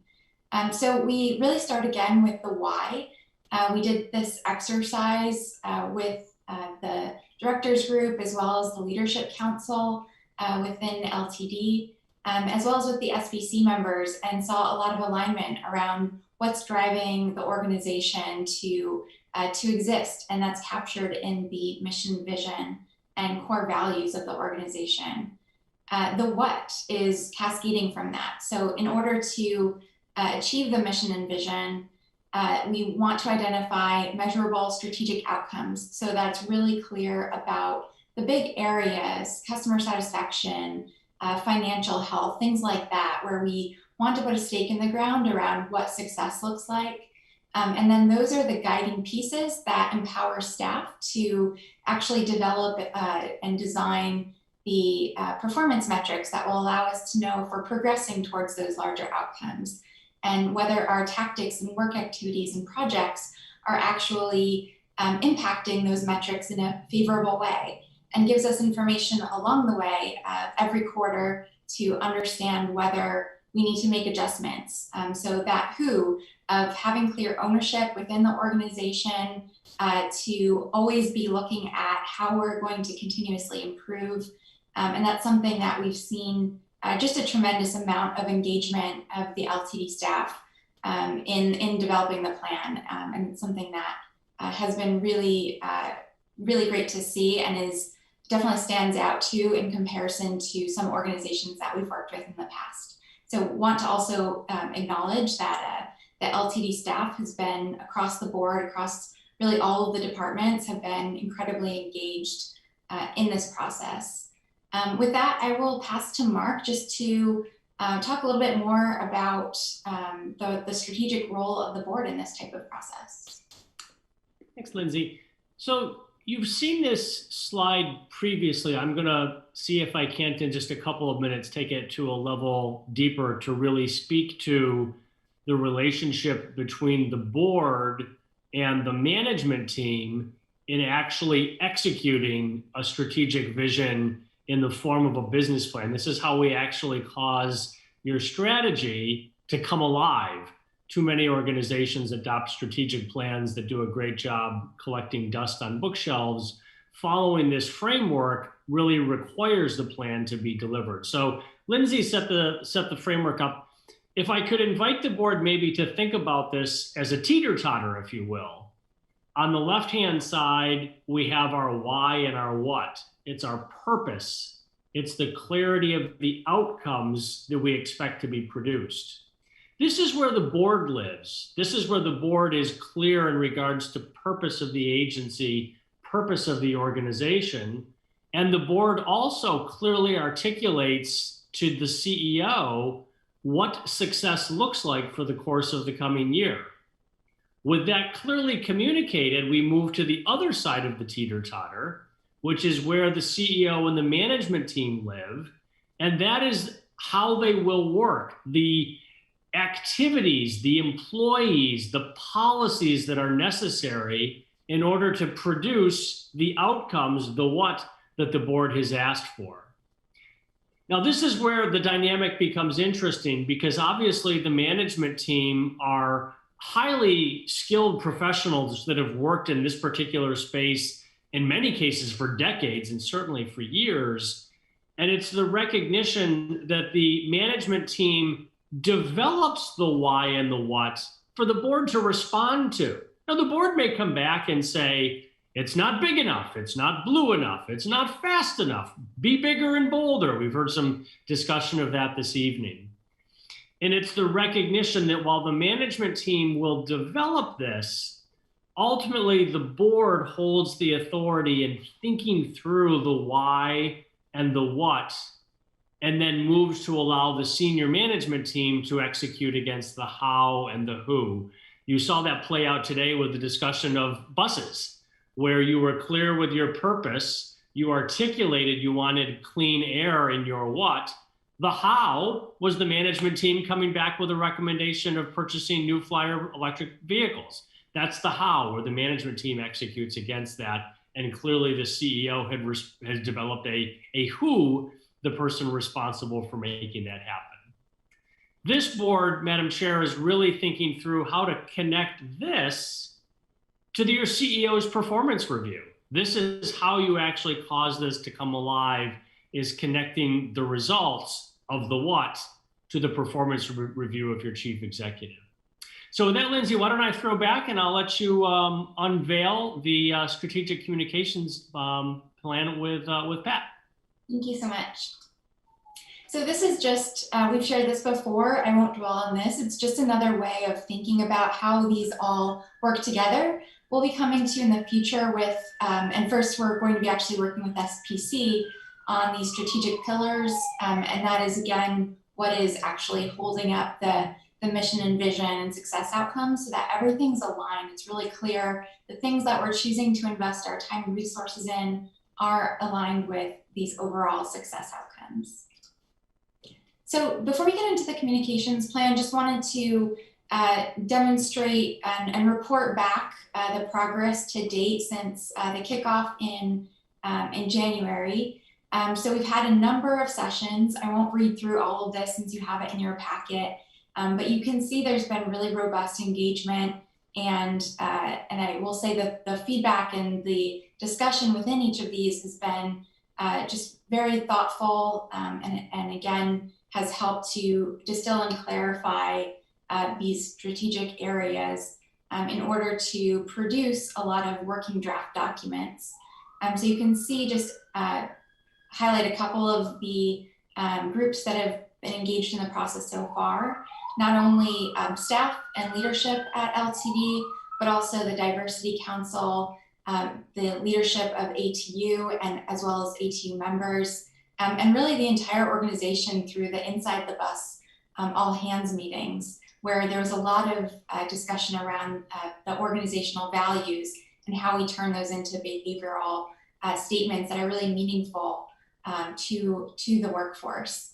And you can see that there's been a lot of progress on actual elements of the plan. These are all, again, in draft format, and it's a very iterative process. So we are continuing to work with organizations groups like the SPC, looking to engage with the broader community through the targeted stakeholder survey. And these will help to continue to refine and iterate and provide direction as we move towards final drafts and then ultimately the final plan of these items. So I wanted to share briefly what our draft mission and vision statements are for you to begin to chew on and provide feedback on. So the mission is really representing why we exist as an organization. So really trying to get and distill down to that core purpose for being. The vision being what we strive for. So that's looking out a bit further ahead, and again, something that is that we're really striving to achieve. So we show on this slide the existing mission and vision statements, also referred to as the what we do and the why we exist statements. And I won't read these, but they're on the lengthier side, particularly the mission statement. And we had a lot of really robust dialogue in a couple of different forums to really use our why exercise, use that that core drive within the employees and leadership to distill down to this core statement of why we exist. And so the draft mission statements is connecting our community. And then the draft vision statement is similar to what exists today, but a little bit more tightly worded. In all that we do, we seek to create a more connected, sustainable, and equitable community. And we can hear even in the dialogue earlier in this meeting that the work is in alignment, and the direction, these elements that you all are discussing, we can already see those things and hear those things in the dialogue around sustainability, around equitable diversity and inclusion. And so we're really excited to continue to workshop these, get feedback. The targeted stakeholder feedback will actually invite further comments and reflection on these statements. So they are continuing to be in working draft form. And just some update on what's to come. These are examples from other agencies, but really the plan becomes much more detailed and granular. This begins to get into the how. So staff they mentioned some of the tactics actually in the meeting today. Some of it is just an alignment of how these actually tie to these strategic outcomes. So something like the fleet procurement plan is something that's obviously aligned with really high priorities of the organization. So there will be a tactic that details the quarterly milestones in order to make sure that that plan is completed in a timely manner and that there's transparency around that. Similarly, the scorecards, those will have key performance metrics to identify whether we're reaching our targets in areas that matter to our ultimate achievement of our success outcomes. So we're still in working draft form, still collecting feedback on the more foundational elements, but at the same time taking advantage of much work that has been done that can start to inform some of these other elements of the plan. And then just on next steps, we'll talk through this in the communications plan, but we again really look to engage the community through the targeted stakeholder survey. We will then be looking to finalize the mission, vision, and value statements. In our next SPC work session, which is May 4th, we'll be talking about the strategic areas of focus, draft success outcomes, and the prioritization of these, and also reporting back on the status of communications activities. And we'll really be inviting a lot of feedback. And again, that is a true work session. So looking for that to be very interactive and then be able to provide an update to you all coming out of that session. So I'm going to switch over real quick to communications plan.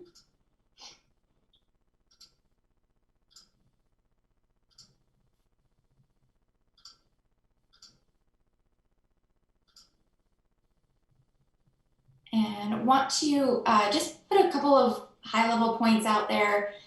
The overall communications plan goals are really around first, informing the workforce and the community about the process and goals of the strategic business plan development, and then coming out of the development, informing about the final strategic areas of focus and priorities of the organization. And then the second is around tactics for soliciting meaningful feedback at appropriate points in the process that actually inform the strategic business plan.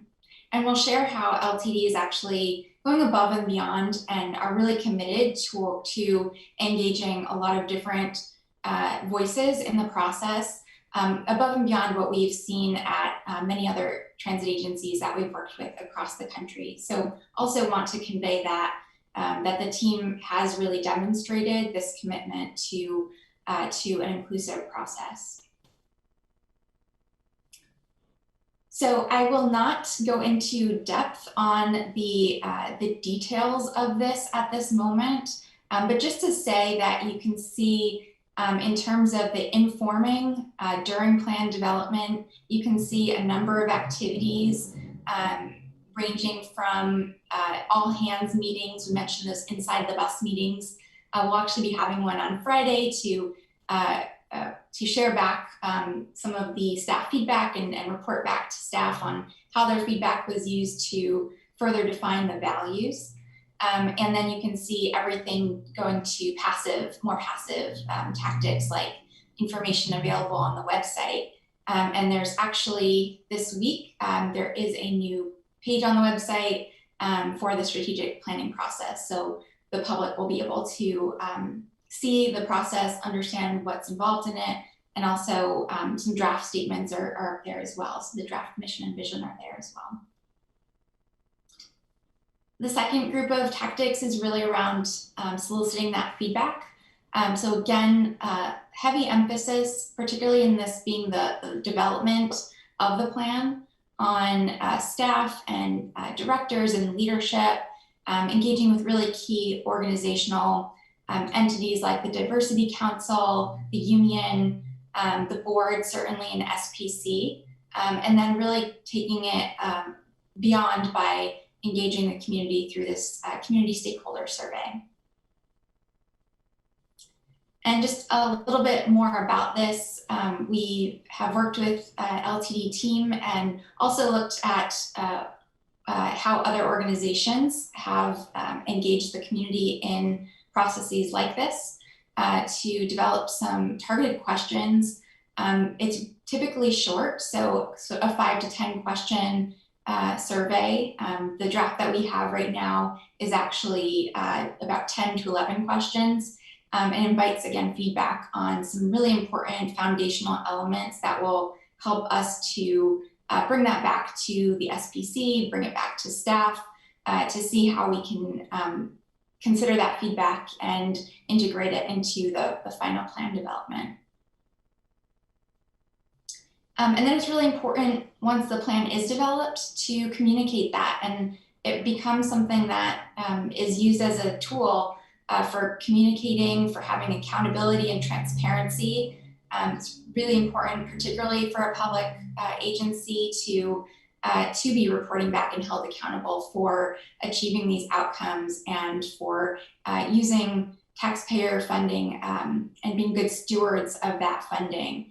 And so there will be ongoing updates and opportunities to communicate back to the board, to the whole workforce, and to customers in the community around the actions that LTD is taking and what outcomes are actually being produced.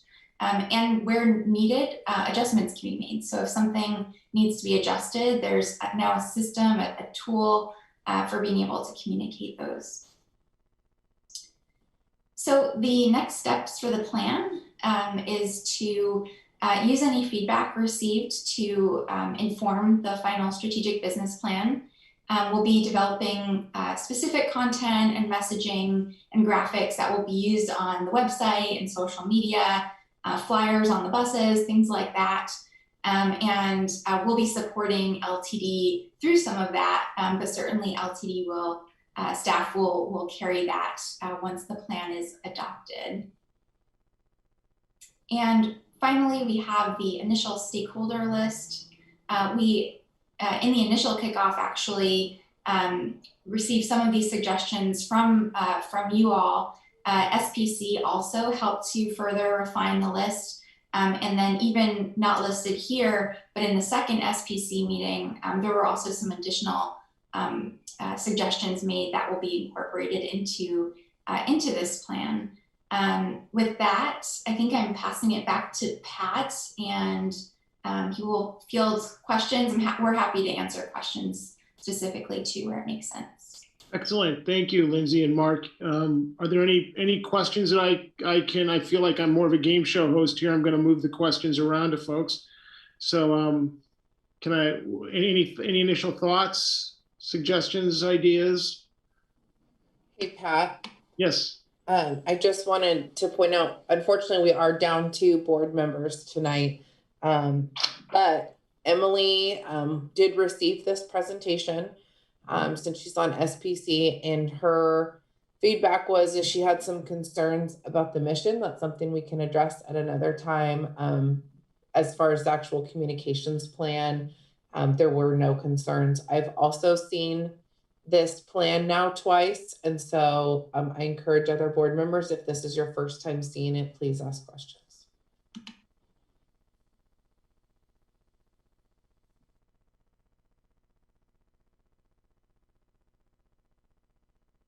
You stunned everyone into silence. Lindsay and Mark knocked it out of the park, I guess. I do have a question for the board, and that is, we do need to get those 5 individuals from your sub-district that we outline here, so that we make sure that the sub-districts are heard and not one sub-district over another. So if you could get those to us based on neighborhood association leaders, you can see it in there, major employers, influencers, community organizations in your sub-district, we would really appreciate it, because we think those sub-districts need to be heard as well. So. Copy that, Pat. Thank you for the reminder. And if anybody wants to talk about things, I mean, I'm available. So I'm not, if you want to bounce ideas off me, I'm glad to do that. Pat, Josh has his hand up. Oh, I see. Yeah, Josh. Oh, I just wanted to say this looks like great work. I know we don't really have time to discuss it right now, given that we're a little over. I just want to circle back. After Marianne spoke at the very beginning, relating what had happened at SPC, my confused and confusing comment was that I didn't understand whether, as part of this stuff tonight, we were going to revisit mission and vision, or if we were more focused on the communications plan. That was the part that wasn't 100% clear to me. So I see we don't really have time to dig into this in detail, but I would ask if Transpro folks want to offer just quickly, how high stakes, in your opinion, when people are already pretty aligned, as you pointed out, Lindsay, how high stakes are the details of the mission and vision, and how much can we forge ahead and make sure that the other mechanics feel like they're going to work well? Does that make sense? It does, yes.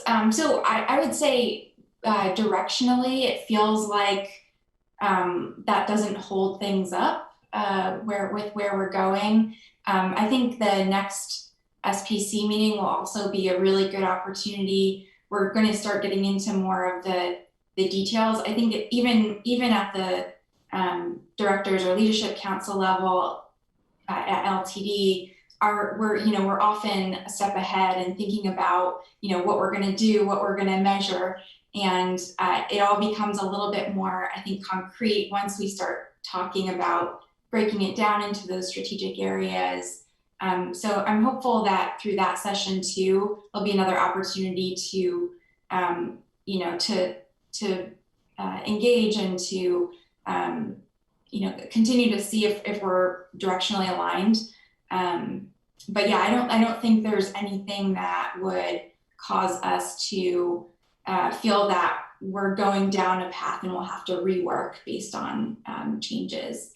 Mark, any other just general from other agencies on kind of the mission vision conversations and how that works usually with the rest of the development of the plan?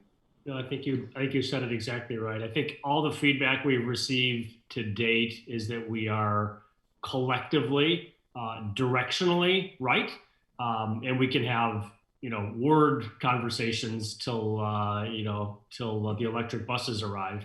But I think all the feedback that we're getting is this is directionally right, which really allows us to build from that foundation.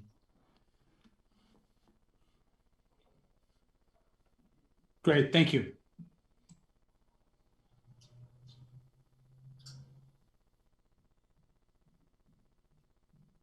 I mean, Caitlin, I'll just say, because I've been one of the rabble-rousers asking for progress on the strategic business plan, I'm very grateful to not just TransPro for your sort of obvious expertise here in guiding us through this, but I'm really grateful to all the people who participated in helping you put this together. I mean, thank you for, I don't know who to give more credit to, you guys for eliciting such good stuff, or all the people for what they provided, but no need to pick a winner.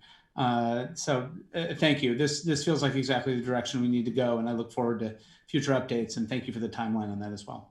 And to be clear to your question, all we do is ask questions. It takes the management team to come up with the answers. We just ask questions. Mark, every good facilitator says that, but I appreciate everyone in this. It's a big deal to move toward this sort of a structure, and I think it'll serve us well.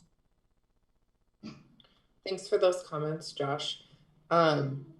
Once again, I'm going to look at Dawn and Michelle and Stephen to see if you have any feedback on the communications plan. And then we'll kick it back to Pat. I'll just say, this is the second time I've watched this. I've been trying to get caught up a little bit at the SPC meetings as well. So there's a lot of work that went into this before I arrived. And I'm really impressed with what I see and all the work that has been put in up to this point. Thanks, Michelle. Dawn? I guess going back to Pat's question about the stakeholders, what kind of timeline are we looking for? Do you want to start hearing from people immediately, or in a week or a month? Or, fill in a little bit on that, please.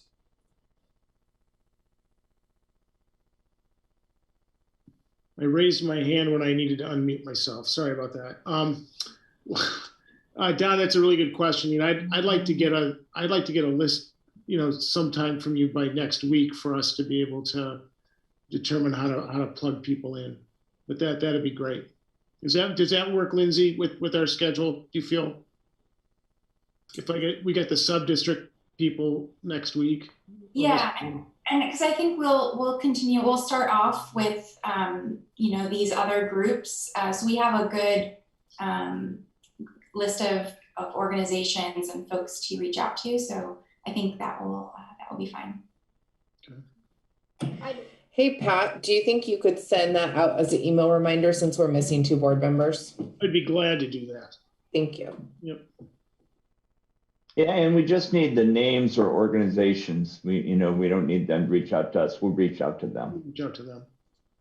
Don't call us. We'll call you. Oh, you took my line, Caitlin. Good job. Oh, great minds think alike. Stephen, while you're unmuted, did you want to weigh in on the communication plan at all? Thank you, but I'm good. I think the comments that have preceded covered the key points. Okay, great. So any last comments before I look for a motion to adopt this? Okay, well then, does any board member wish to make a motion? Come on, Josh, you're on a roll. Keep going. It'll become my designated job if I do it every time. I'm not gonna. No, Michelle, you may not hide from that. Here, let me pretend to fumble around and try to find what page this is on. If you're at a loss for words, Josh, that may be a first. Yeah. Well, I can propose adoption LTD resolution number 2021-04-21-020. Hereby resolve LTD Board of Directors approves the strategic business plan communication plan as presented. Thanks, Dawn. Second for anyone? Second. Was that Stephen and Michelle? It was a Michelle. tie. Michelle came first. Okay, we'll give it to Michelle this time. All right, well, thank you for that. Let's do a roll call vote. Stephen Yett. Aye. Thanks, Stephen.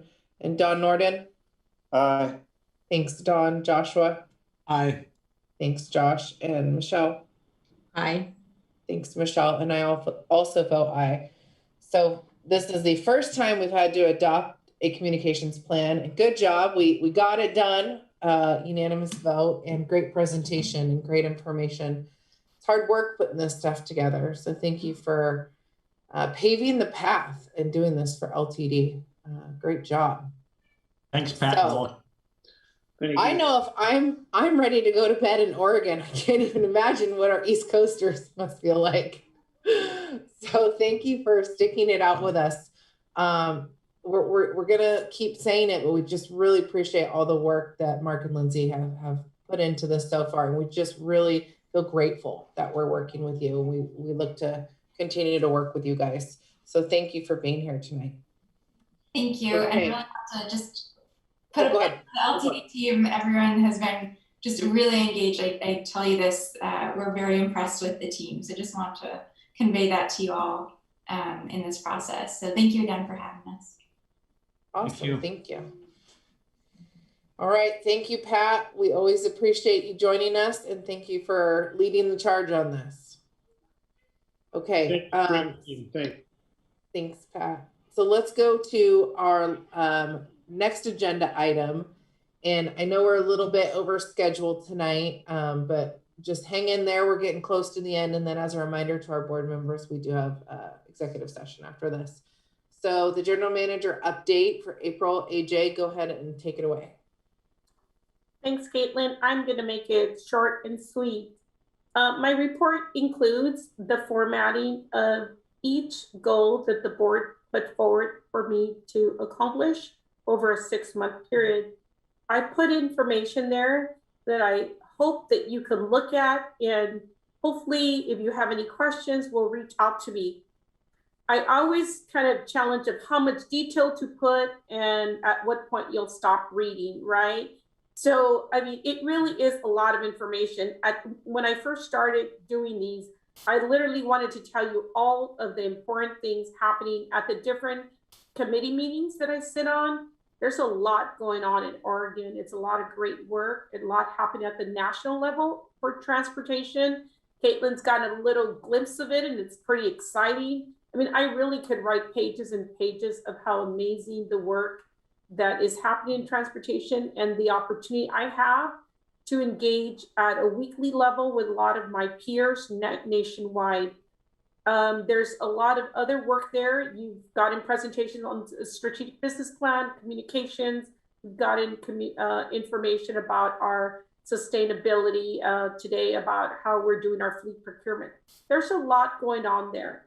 I really do want to echo what Michelle said in the beginning of the meeting, which we probably think it's a week ago, but it was just a few hours ago, is please reach out to me, whatever your preferred communication, whether it's email, phone call, in person, Zoom, we can find opportunities.